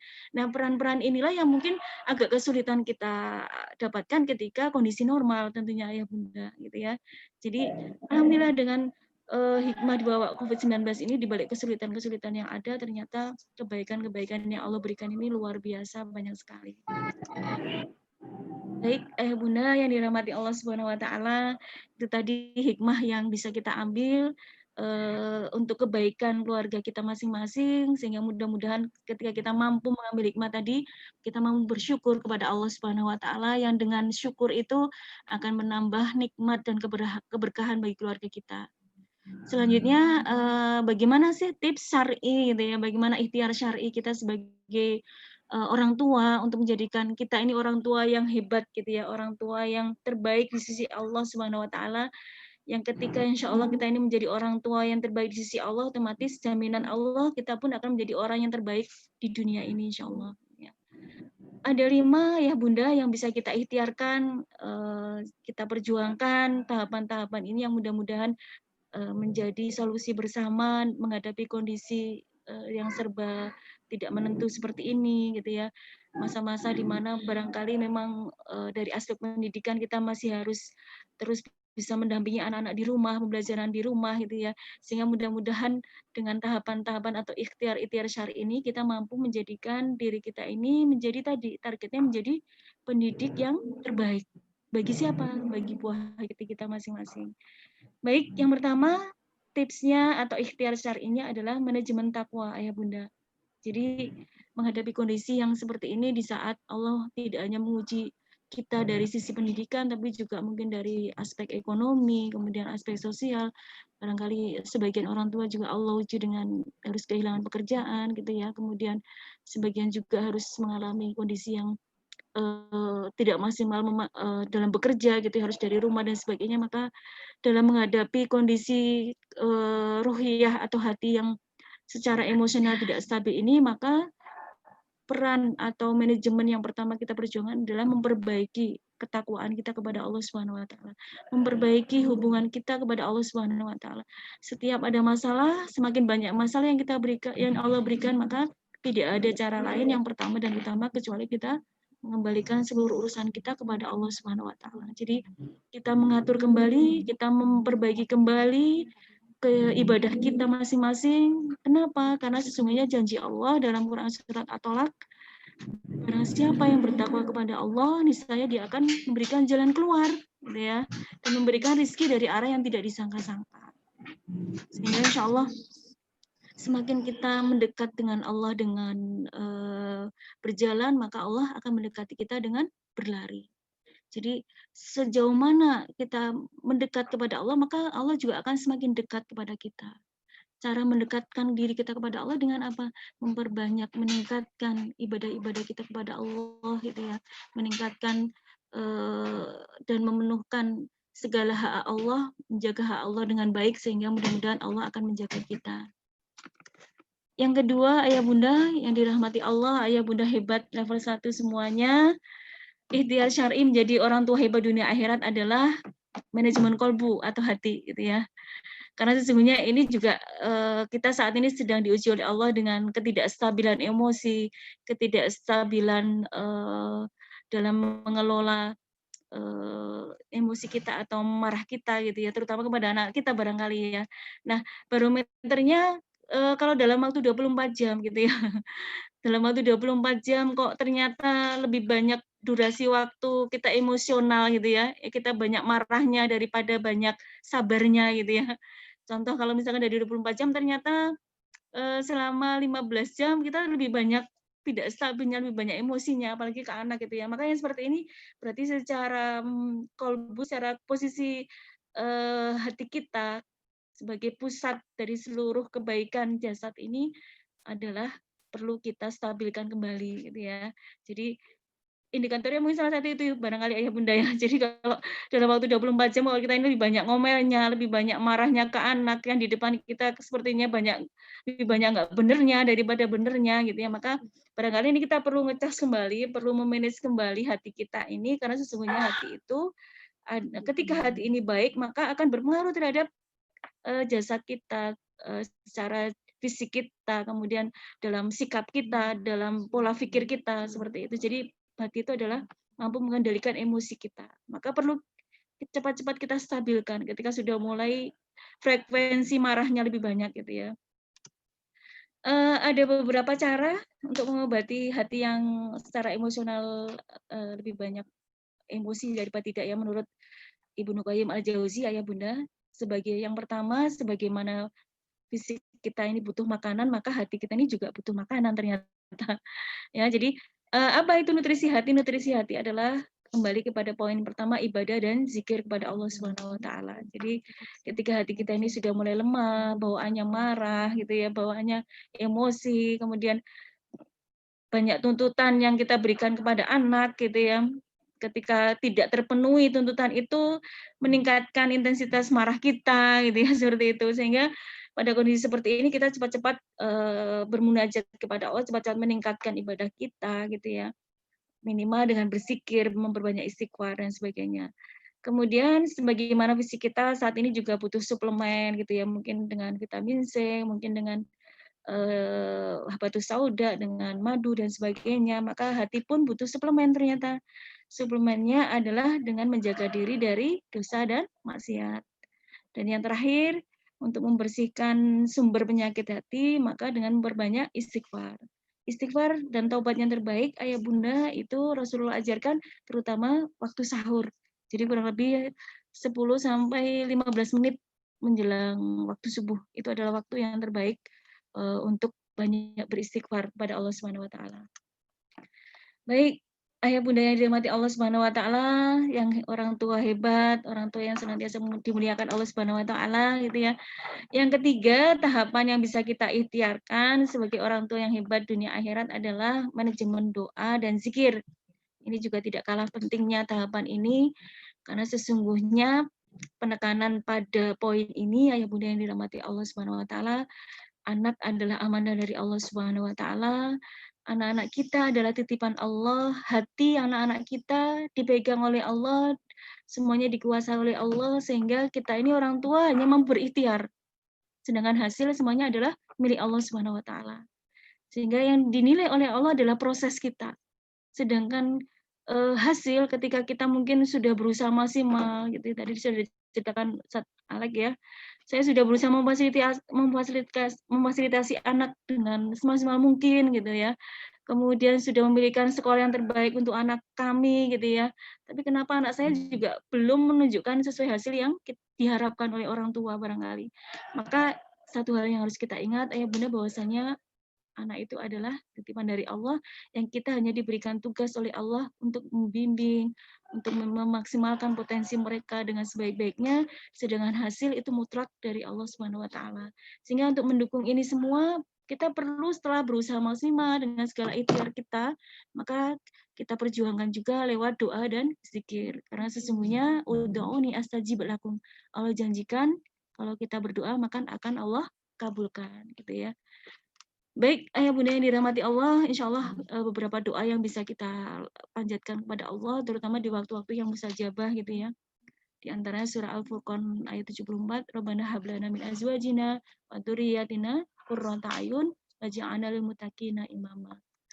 Kemudian yang keempat, ayah bunda yang dirahmati Allah Subhanahu wa taala, manajemen waktu. Nah, ini tadi di awal ada masalah sebagian orang tua agak kesulitan dalam membagi waktu gitu ya, dalam mengondisikan waktunya. Satu sisi harus bekerja, kemudian pulang kerja mungkin sudah maghrib atau sudah sore gitu ya, kemudian sampai di rumah harus mengondisikan belajarnya anak gitu ya. Ini yang terkadang menimbulkan permasalahan tidak hanya sekedar lelah secara fisik, tapi juga lelah secara psikologis karena beban emosinya lebih tinggi gitu ya dibandingkan lelah secara fisiknya gitu ya.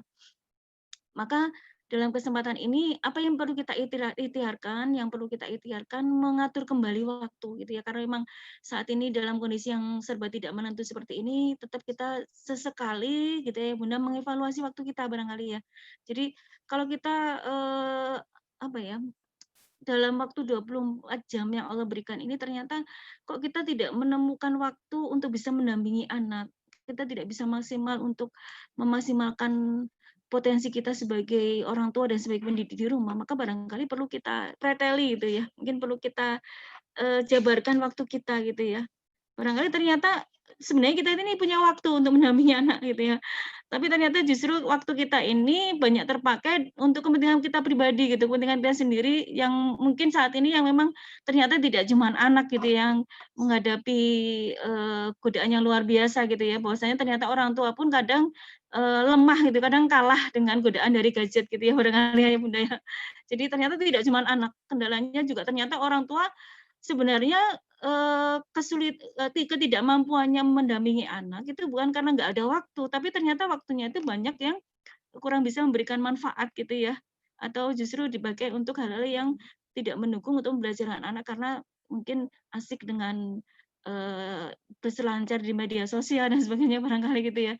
Jadi salah satu ikhtiar atau tips kalau kita sudah mulai kesulitan untuk bisa memaksimalkan peran rumah kita sebagai tempat ibadah dan pendidikan, maka di situ kita barangkali perlu di list waktu kita, posisi kita di mana saja, yang terlewat di mana saja, sehingga mudah-mudahan itu bisa menjadi solusi gitu ya barangkali ya Bunda. Dan yang terakhir adalah untuk menjadi orang tua hebat dunia akhirat, maka tetap kita harus meningkatkan atau tetap mengupgrade ilmu kita sebagai orang tua gitu ya, sebagaimana Abdullah bin Umar radhiyallahu anhu berpesan, didilah anakmu karena kamu akan ditanya tentang tanggung jawabmu. Apakah kamu sudah ajari anakmu, apakah sudah kamu didik anakmu, dan kamu akan ditanya kebaikanmu kepadanya dan ketaatan anakmu kepadamu. Jadi alhamdulillah sekarang luar biasa ya Bunda, kita sangat mudah untuk bisa menjadi orang tua hebat dunia dan akhirat ya. Webinar, seminar, parenting banyak sekali dilakukan, maka barangkali hal positif yang bisa kita ambil dari kecanggihan teknologi sekarang ini, kita sangat mudah untuk mendapatkan berbagai ilmu, update ilmu apa saja, bagaimana menghadapi anak dengan karakter sesuai dengan usianya dan sebagainya. Ini Masya Allah sekarang sangat mudah sekali, maka tugas orang tua, tantangan bagi orang tua sekarang ini untuk bisa menjadi orang tua hebat, tetap harus update juga ilmunya, gitu, menjadi orang tua yang terbaik bagi masing-masing anak. Baik, yang terakhir ya Bunda, dan kelas semangat, Ayah Bunda Hebat level 1 SD Alisan 01 Purwokerto. Ada 4 prinsip pendidikan keluarga muslim yang dari awal serta akhir tadi saya sampaikan. Ada 4 hal yang mudah-mudahan bisa kita maksimalkan potensi ini di keluarga kita masing-masing, gitu ya. Prinsip yang pertama adalah baiti janati, rumahku, surgaku. Jadikan rumah kita ini menjadi pusat ruhiyah bagi keluarga kita masing-masing, karena dengan ruhiyah yang baik, dengan ruhiyah yang indah, dengan ruhiyah yang senantiasa dalam bimbingan Allah, maka itu menjadi kekuatan utama terbentuknya keluarga muslim yang senantiasa diridhoi Allah, yang mampu tangguh dalam menghadapi segala ujian dan kondisi apapun, ya. Prinsip pendidikan yang kedua, supaya kita nyaman, ayah bunda semua, gitu ya. Meskipun nanti mungkin barangkali kebijakan pemerintah meskipun sudah new normal dan beberapa sekolah sudah mulai uji coba untuk masuk kembali, namun barangkali kalaupun belum, kita mudah-mudahan semakin berdamai dengan situasi ini, gitu ya, semakin nyaman dengan kondisi ini dan semakin semangat, gitu ya, menjadi guru yang terbaik buat anak-anak kita di rumah, gitu ya, bukan sebaliknya, gitu ya.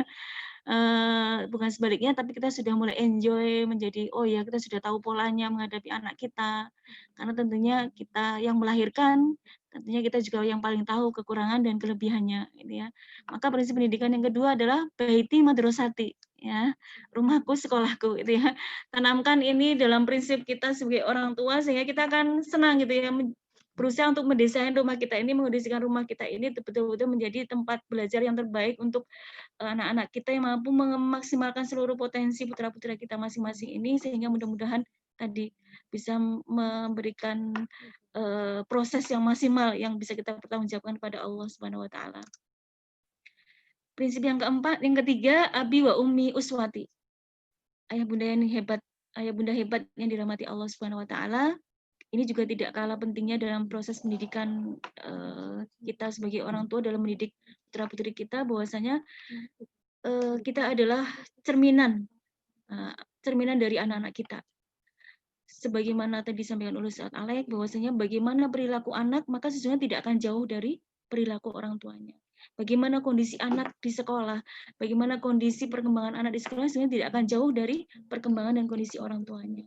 Maka prinsip yang utama dan merupakan justru guru yang utama bagi seorang anak itu adalah hendaknya ayah dan bunda, kita semuanya sebagai orang tua harus menjadi teladan utama dalam segala hal, gitu ya.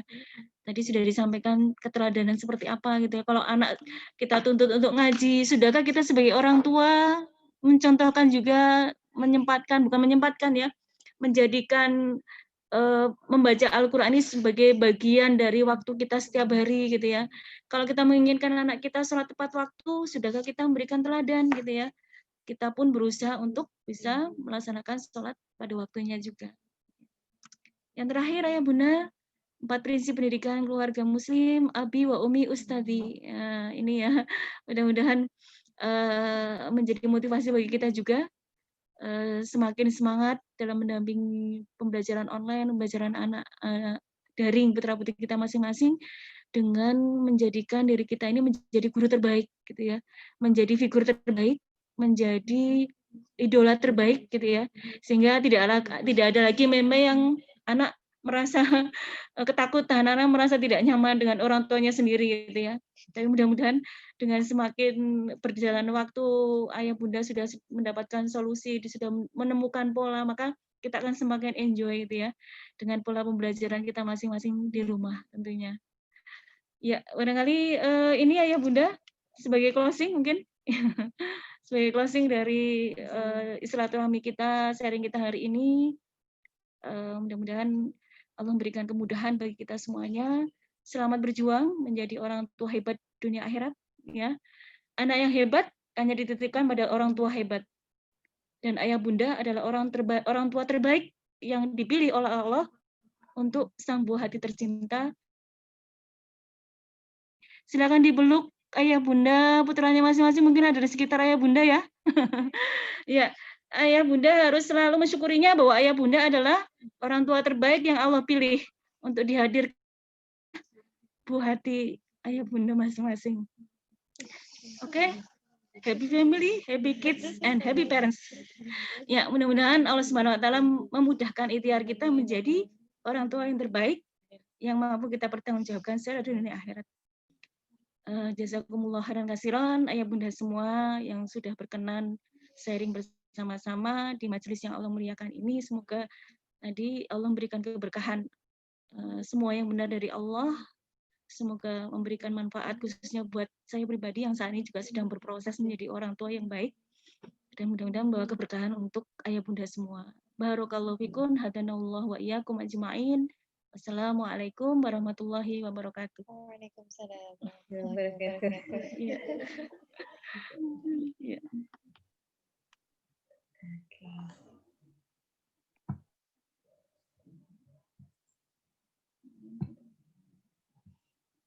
Ya, saya kembalikan kepada Ustazah Nuning. Silakan Ustazah. Ya, baik. Terima kasih saya ucapkan kepada Ustazah Riri Nursanti. Jazakallah ya, luar biasa. Tadi diakhiri dengan syahdu ya. Saya ikut terenyuh juga sebagai orang tua. Apakah kita sudah menjadi orang tua hebat? Saya bertanya pada diri saya sendiri, mungkin Mamah juga bertanya dengan diri sendiri ya. Apakah saya sudah menjadi orang tua hebat? Apakah saya sudah menjadi orang tua yang menjadi idola anak-anak? Apakah kita sudah menjadi orang tua yang dunia akhirat? Gitu ya, luar biasa. Terharu ya Mamah ya. Kalau bicara tentang anak, orang tua itu sesuatu yang harus pakai hati gitu ya, dan insya Allah kembali ke hati. Dan Mama sudah tidak, ayah dan bunda di sini sudah merupakan orang tua hebat. Kenapa? Pasti ayah bunda menyekolahkan putra-putrinya di SD Arisa 1, insya Allah dengan tujuan yang mulia sekali, insya Allah dengan niat yang luar biasa, itu insya Allah sudah tepat gitu ya. Dan insya Allah juga mudah-mudahan doanya kami dari SD 1 bisa mengemban amanah yang begitu luar biasa juga dari ayah dan bunda. Mari kita bersama-sama mengemban amanah ini dari Allah ya, karena murid saya, murid ustadzah semuanya adalah amanah juga gitu. Begitu juga ayah dan bunda sebagai orang tua. Investasi dunia akhirat gitu ya. Jadi kita bisa, rasanya itu kita kehilangan mungkin ya harta, kehilangan mungkin apa yang berupa harta tidak ternilai ketika kita kehilangan akhlak anak, kemudian pendidikan anak. Kita akan lebih sedih sekali ketika melihat anak-anak kita menjadi anak-anak yang mungkin masih kurang baik atau melakukan sesuatu yang salah. Itu adalah apa ya, sesuatu yang memang harus kita benahi semuanya.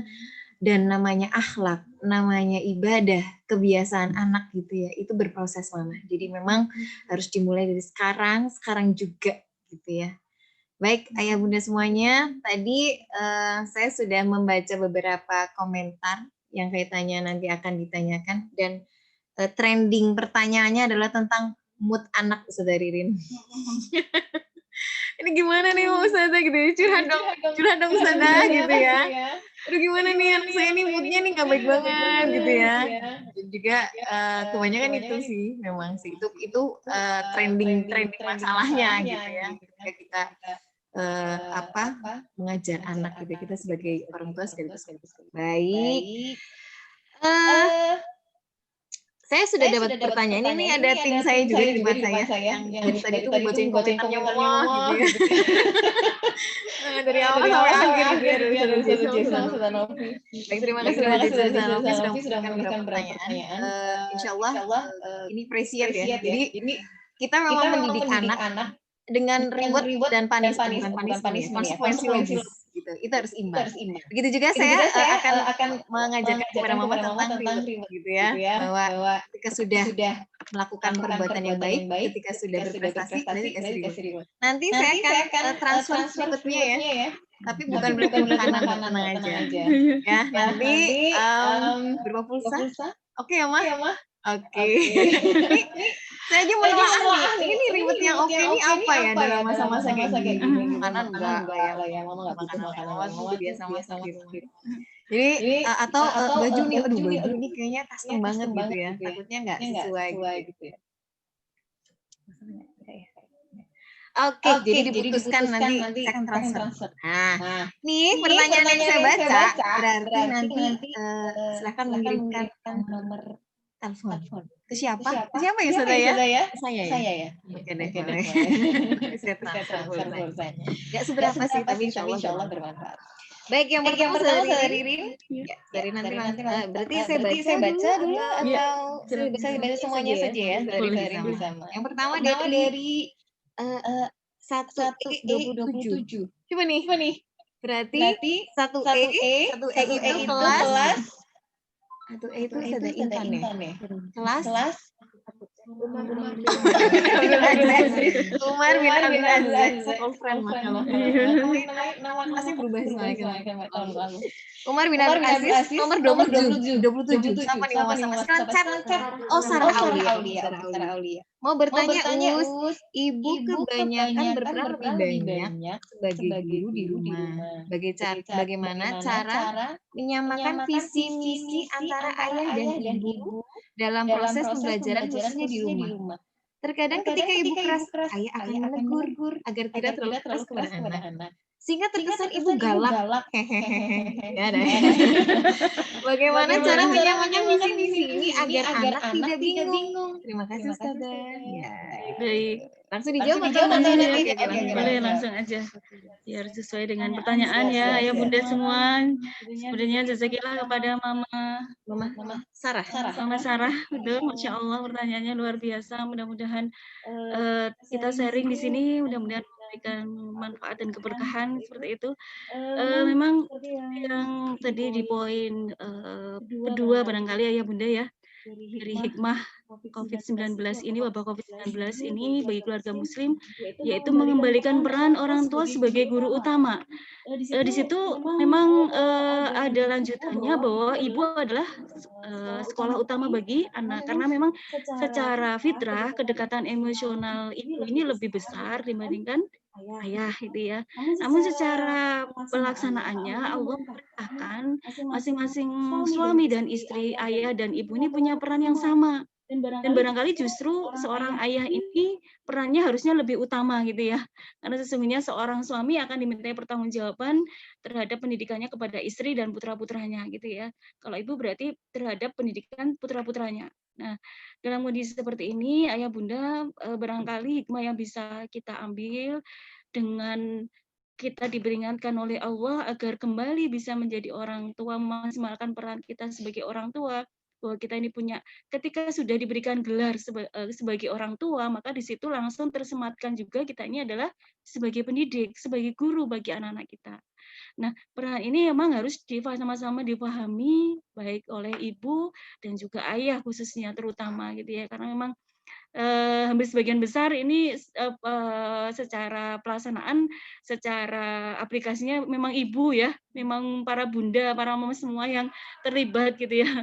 Nah, untuk menyamakan visi dan misi keluarga, maka ini penting sekali ayah bunda memang sebagaimana tadi yang saya contohkan keluarga dari Ustadz Mutamimul Ula dengan Ustadzah Wiryaningsih, yaitu mereka punya visi menjadi keluarga penghafal Al-Quran, maka visi ini ternyata memang mereka bangun berdasarkan kesepakatan, berdasarkan diskusi bersama. Jadi kalau saya membaca perjalanan hidup keluarga ini ya, karena memang benar ayah bunda sejak menikah kemudian Allah menganugerahkan anak pertama, proses perjalanan hidup keluarga ini saya ikuti terus gitu ya, sehingga sedikit banyak memang memberikan inspirasi kepada saya bagaimana dalam membentuk keluarga dan mengondisikan pendidikan di rumah seperti itu ya. Jadi kalau belajar dari keluarga ini gitu ya, maka memang visi dan misi sebuah keluarga ini harus menjadi kesepakatan bersama antara ayah dan ibu, antara ayah bunda, antara suami dan istri.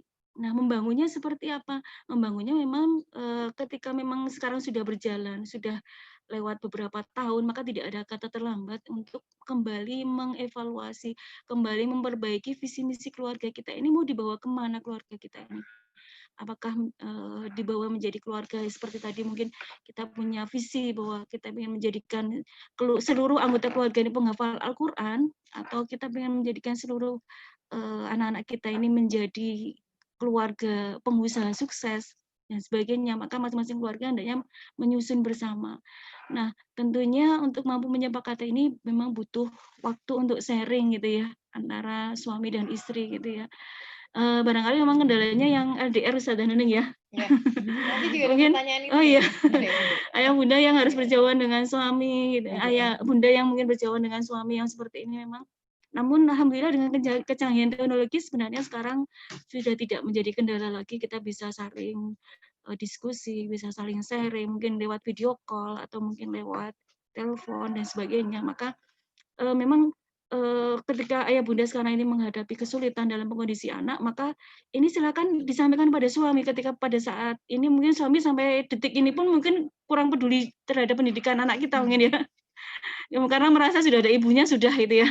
Sudah ada ibunya sudah aman gitu ya. Karena secara umum memang tadi mungkin beberapa suami atau beberapa ayah menganggap peran itu memang harusnya dilakukan oleh seorang ibu. Maka ini yang mungkin perlu difahamkan juga, tidak ada salahnya ketika kita juga berusaha untuk melakukan pendekatan, melakukan sharing dengan suami gitu ya.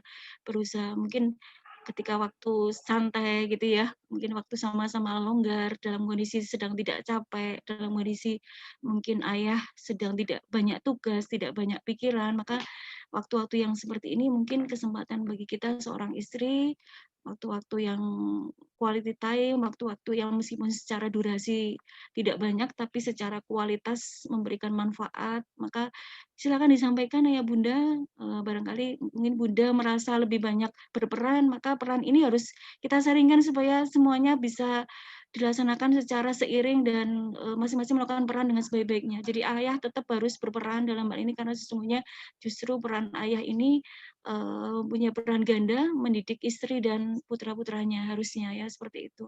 Sehingga solusinya ya memang tadi butuh waktu yang mungkin secara frekuensi tidak lama, tapi ketika kita laksanakan pada waktu yang tepat, bunda semua, mungkin kita bisa menyampaikan, memperkuat kembali, ayo ya, gimana ini bunda merasakan kesulitan seperti ini, anak kita kok sudah semakin kadang sulit diatur, sudah sulit dikondisikan, maunya sendiri. Ini bunda butuh bantuan ayah untuk bisa membantu, untuk bisa mendukung gitu ya.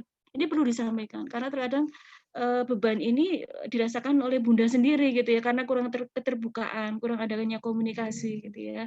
Jadi solusinya yang pertama kita mencoba membuka diri, kita mencoba untuk komunikasi dengan ayah terutama, kemudian demikian juga mohon titip kepada ayah terutama, mohon kondisi seperti ini justru peran ayah sangat dibutuhkan, dukungan ayah sangat dibutuhkan dalam mensukseskan keberhasilan pendidikan di keluarga gitu ya.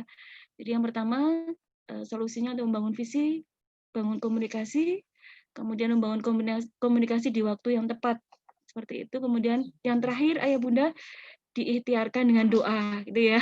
Jadi setelah kita ikhtiarkan dengan doa tadi kok kayaknya bapak atau ayah kok belum gitu ya menunjukkan actionnya ya, belum menunjukkan sikapnya untuk memperkuat pendidikan di rumah. Kita perkuat dengan doa, kita minta kepada Allah jalan keluar yang terbaik agar suami, agar ayah diberikan dibuka hatinya, diberikan kesadaran gitu ya. Yang harus kita pahami Allah sesungguhnya hati kita ini semuanya milik Allah, kita semuanya kembalikan kepada Allah. Ya, jadi banyak berdoa di waktu-waktu mustajabah. Ya. Barangkali ini Bunda Salma ya, Aulia. Ya. Sekilas sekali lagi atas pertanyaannya. Baik, Ustazah Nuning. Baik. Ya, ini pertanyaan bagus untuk selanjutnya ya. Jadi nanti kita ada waktu sampai jam 11 nih, Ustazah. Baik. Jadi nanti bagi saja waktunya. Pertanyaan kedua, bagaimana dari Zain Raska? Ya, nih. Ini terkaitannya dengan Al-Quran ya. Assalamualaikum, bagaimana agar anak dapat menjadi penghafal Al-Quran jika dalam keluarga hanya ibu yang berperan karena ayahnya jauh? Mungkin related dengan yang tadi pertanyaannya. Betul ya. Dan yang penting mencari nafkah. Tanda tanya nih. Jika ayahnya pulang justru jadi lebih manja. Nah, itu. Silakan Ustazah. Baik, ayah bunda semua yang dirahmati Allah Subhanahu wa taala, ayah bunda hebat semuanya level 1 khususnya jazakillah kepada Bunda siapa Us? Bunda Zayan, ya, yang sudah sharing bersama dalam majelis yang mudah-mudahan diberkahi Allah Subhanahu wa taala. Jadi untuk mempunyai visi keluarga Qurani sebagaimana yang tadi saya contohkan, memang sekali lagi tahapannya yang pertama adalah komitmen bersama antara ayah dan bunda, antara suami dan istri. Bagaimana cara membangun komitmen meskipun ini sudah berjalan beberapa tahun, tidak ada kata terlambat. Sekali lagi tetap kita ikhtiarkan, kita perbaiki kondisi pendidikan di rumah kita masing-masing. Kita coba rumuskan kembali visi kita di keluarga kita. Kalau Bunda tadi mempunyai keinginan untuk menjadi keluarga penghafal Al-Quran, maka visi ini kita turunkan dalam bentuk misi ya, dalam bentuk tahapan-tahapan terbaik gitu ya. Di antaranya yang pertama adalah tentunya tadi ya, kita jadikan, kita kondisikan prinsip yang pertama baiti janati tadi ya. Jadi kita kondisikan rumah kita menjadi pusat ruhiyah, menjadi tempat yang semua anggota keluarga nyaman ibadah, ringan untuk melakukan ibadah. Caranya bagaimana? Caranya salah satunya hendaknya kita sebagai orang tua bisa menjadi uswah, bisa menjadi teladan dalam menjadikan kebaikan-kebaikan di rumah. Kalau kita pengen anak melakukan sesuatu yang baik, maka apa yang kita inginkan kepada anak harus menjadi langkah atau itu yang harus melakukan pertama kali justru kita orang tuanya. Jadi kalau kita pengen anak kita rajin membaca Al-Quran, rajin menghafal Al-Quran, maka semangat ini harus kita perjuangkan dulu di kita sebagai orang tua. Karena sesungguhnya ketika semangat orang tua ini ada, keinginan orang tua ini juga ada. Gitu ya. Jadi kalau ayah bunda pengen anak putra-putranya jadi penghafal Al-Quran, maka yang pertama kali harus melakukan itu, punya semangat untuk menghafal Al-Quran, kita sebagai orang tua ini harus kita motivasikan dalam diri kita, saya juga harus menjadi pribadi yang mencintai Al-Quran. Saya juga harus berusaha untuk menghafal Al-Quran. Ya. Al-Quran adalah kalam Allah yang dimudahkan bukan karena kecerdasan, tapi bagaimana sejauh dan sejauh apa ikhtiar kita untuk mendekat kepada Al-Quran, maka insya Allah Al-Quran akan dimudahkan untuk dihafalkan.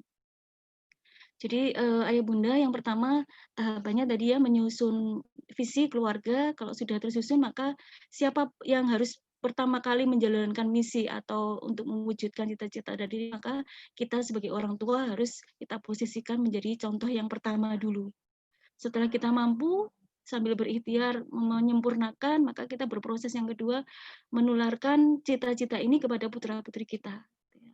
Setelah dengan pola, dengan metode pendidikan sesuai yang kita mampu, sesuai dengan apa yang bisa kita ikhtiarkan, gitu ya. Sehingga mudah-mudahan ini menjadi motivasi bagi anak karena melihat orang tuanya juga seperti itu, gitu ya.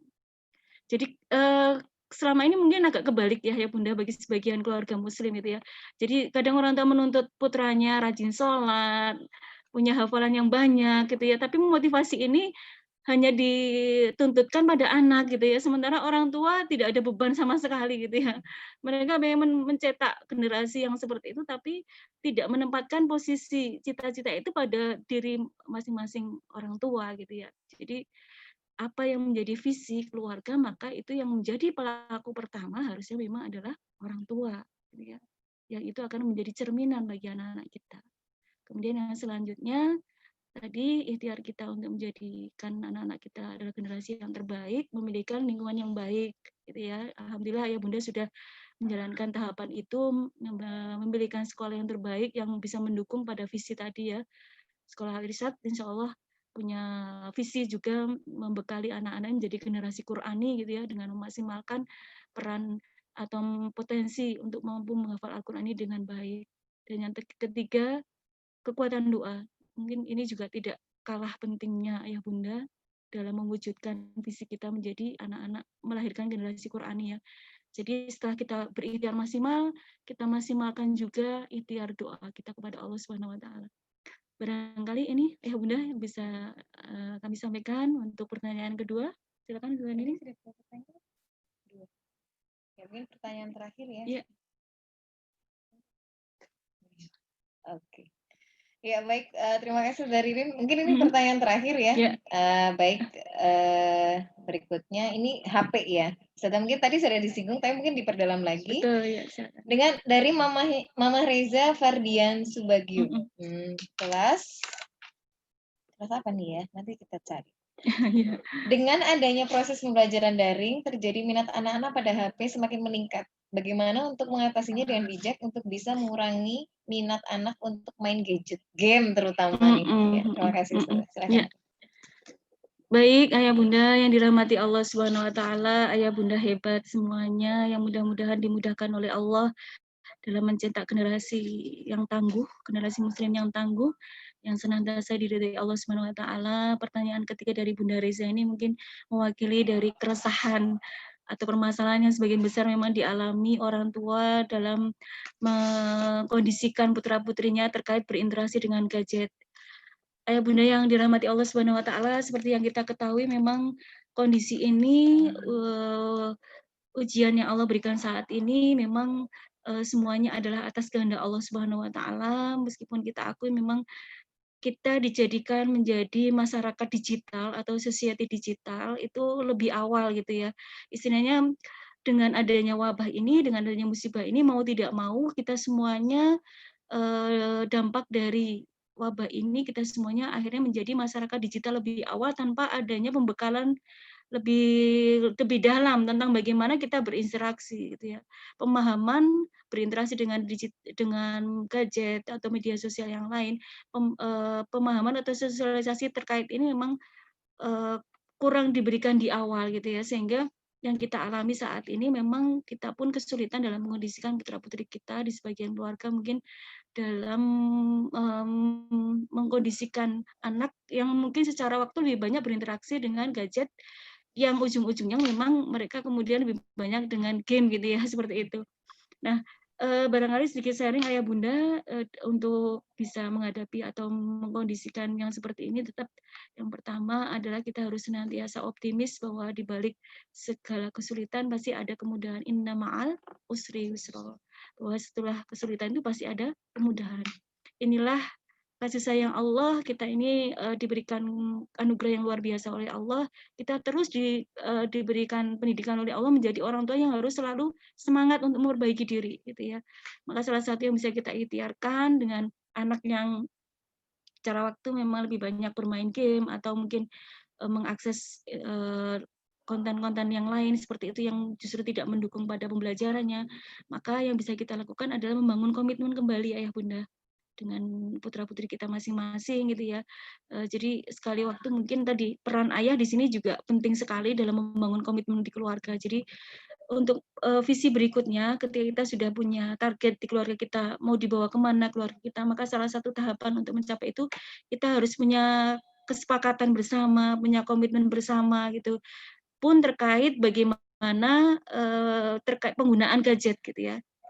Jadi salah satu yang bisa dijalankan ayah bunda ketika kita tidak mampu untuk mendampingi secara utuh putra-putri kita karena mungkin juga ayah bunda harus bekerja gitu ya. Maka yang bisa kita lakukan membangun komitmen, membangun kesepakatan gitu ya antara kita dengan orang tua dan anak-anak kita gitu ya. Mungkin sekali waktu kita ajak ngobrol mereka, kita ajak diskusi mereka gitu atau kita ajak kalau anak yang baru usia tadi ya 0 sampai 7 tahun anak-anak yang SD kelas 1 mungkin memang lebih ke arah penekanan ya. Kita yang punya pola gitu ya. Kita yang punya aturan gitu ya, dengan tetap menyampaikannya dengan kelemah lembutan. Jadi kalau anak-anak yang masih kelas 1 memang untuk membangun komitmen ini mungkin lebih banyak dari peran orang tuanya. Mungkin kita ajak, Mas Reza, Bunda punya komitmen Mas Reza boleh main HP, tapi kita sepakat. Dan nanti Bunda punya waktu, punya jadwal. Mas Reza kapan boleh menggunakan gadget ini, kemudian pada hari apa, dan sebagainya. Jadi ada pola, ada jadwal yang sudah disusun oleh Bunda dalam kondisi anak 0 sampai 7 tahun ini ya. yang di situ secara pelan-pelan bisa kita sampaikan ke anak gitu ya. Nanti ketika anak sudah mulai masuk kepada masa usia balik, maka di sini metodenya sudah berbeda lagi. Tadi mungkin dengan sharing gitu ya, dengan kita melakukan bargaining, melakukan diskusi. Kira-kira waktu mereka pengen main itu kapan? Dengan di situ kita memberikan masukan-masukan yang terbaik. Gitu ya. Jadi untuk mengatasi kondisi anak yang lebih banyak main game atau melihat konten-konten yang tidak mendukung pelajaran, barangkali kalau anak-anak usia SD memang kita berikan penjelasan waktu-waktu kapan mereka itu harus bisa menggunakannya untuk main, waktu kapan mereka digunakan untuk belajar dan sebagainya. Jadi ada waktu, Bunda, penyusunan waktu. Jadi dibekali penyusunan, dibuatkan jadwal maksudnya ya, dibuatkan jadwal dan kesepakatan hari. Yang kedua controlling tentunya ya. Jadi yang kedua setelah kita buatkan jadwal, memang peran orang tua sebagai pengatur, kemudian peran orang tua yang harus senantiasa memantau ini juga penting sekali. Sekali kita juga butuh mengingatkan ketika anak ternyata dari waktu yang disepakati ternyata mereka melanggar atau mungkin melewati, maka diingatkan gitu ya. Dan yang ketiga tadi ya, reward dan punishment ini juga penting sekali ya Bunda ya. Jadi ketika anak dalam satu pekan kok ternyata bisa sesuai dengan komitmen atau sesuai dengan aturan yang kita buat, mungkin sekali waktu diberikan surprise, diberikan reward gitu ya, dengan memberikan sesuatu yang membuat mereka senang gitu ya, semangat. Oh ternyata memang komitmen atau mereka sudah berusaha mematuhi jadwal yang dibuat ayah bunda ini ternyata oleh ayah bunda diapresiasi gitu ya, diberikan sebuah ungkapan yang luar biasa sehingga kemudian tumbuh kepercayaan dan tumbuh tanggung jawab pada mereka gitu ya, bahwa untuk selanjutnya mereka berarti ketika ayah bunda sudah menyiapkan jadwal, sudah mengatur waktu-waktu yang ada, mereka akan berusaha untuk melakukannya dengan baik gitu ya. Jadi perlu ada reward, yang ketika mungkin melanggar juga ada perlu punishment. Mas, harusnya hari ini kan tidak main game gitu ya. Harusnya kan main gamenya nanti Sabtu dan Ahad gitu ya. Kok hari ini Mama lihat, Bunda lihat kamu main game tidak pada waktunya. Ya sudah, berarti besok pada hari Sabtu waktunya Bunda kurangi gitu ya. Yang harusnya 2 jam berarti tinggal 1 jam karena sudah diambil sekarang. Jadi anak akan mulai berpikir gitu ya, sudah mulai oh ya kalau saya melakukan sesuatu yang itu melanggar aturan, berarti di situ ada tanggung jawab yang harus saya pertanggungjawabkan atau konsekuensi yang harus saya lakukan.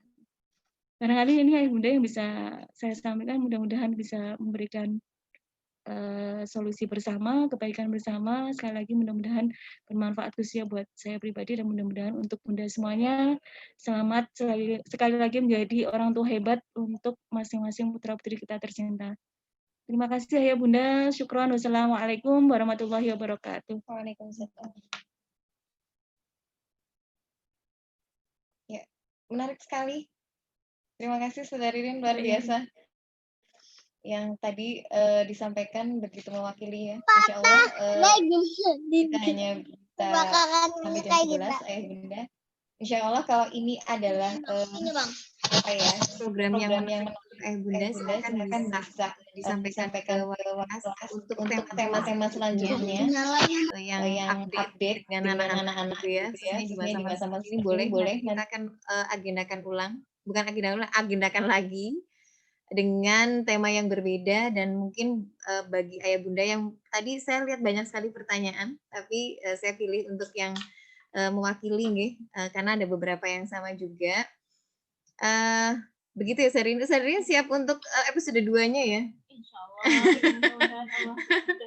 Amin ya, insya Allah. Silakan sekali lagi ayah bunda bisa WA Ustadzah ya untuk memberi masukan kira-kira tema apa lagi dari seminar level 1 ini yang dibutuhkan sekali oleh ayah bunda ini sebagai pembuka ya untuk seminar ini. Ini adalah perdana, insya Allah membawa banyak manfaat untuk ayah dan bunda.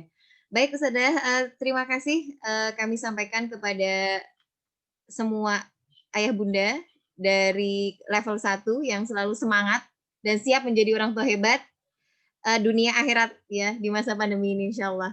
Insya Allah kita berdoa bersama-sama masa pandemi ini akan berakhir ya. Kita berharap sekali masa pandemi ini akan berakhir dan kita sudah sangat kangen dengan anak-anak mama. Kita ingin berjumpa dengan anak-anak, mendidik langsung di sekolah, menjadi harapan ayah bunda, menjadi anak yang soleh-solehah dan menjadi anak yang unggul ya dan hebat. Baik ayah bunda yang hebat, mungkin ini adalah akhir dari agenda mengundang tokoh Ustadzah Riri Nursanti. Beliau adalah bidang tim dari bidang Bi'ah Islami LPP. Ya insyaallah beliau adalah ini ya sedang proses ini, minta doanya juga ya. Ustadzah Riri sedang S3 ya Ustadzah. Ya. Dan dari tugas akhir gitu ya. Insya Allah ilmunya akan bermanfaat dan cepat selesai gitu Ustadzah. Ya, begitu juga saya ya. Ya, mohon doanya.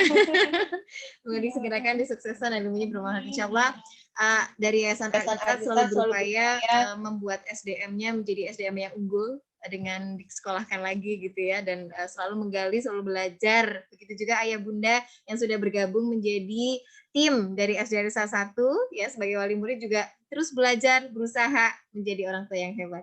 Terima kasih, mari kita tutup acara mengundang tokoh menjadi orang tua hebat dunia akhirat di masa pandemi dengan baca hamdalah dan doa kafaratul bersama. Kafaratul majlis bersama. Alhamdulillahirabbil alamin. Subhanakallahumma bihamdik asyhadu an la ilaha illa anta astaghfiruka wa atubu ilaik. Terima kasih disampaikan kepada semuanya. Wassalamualaikum warahmatullahi wabarakatuh. Ya, kita nantikan episode berikutnya. Terima kasih.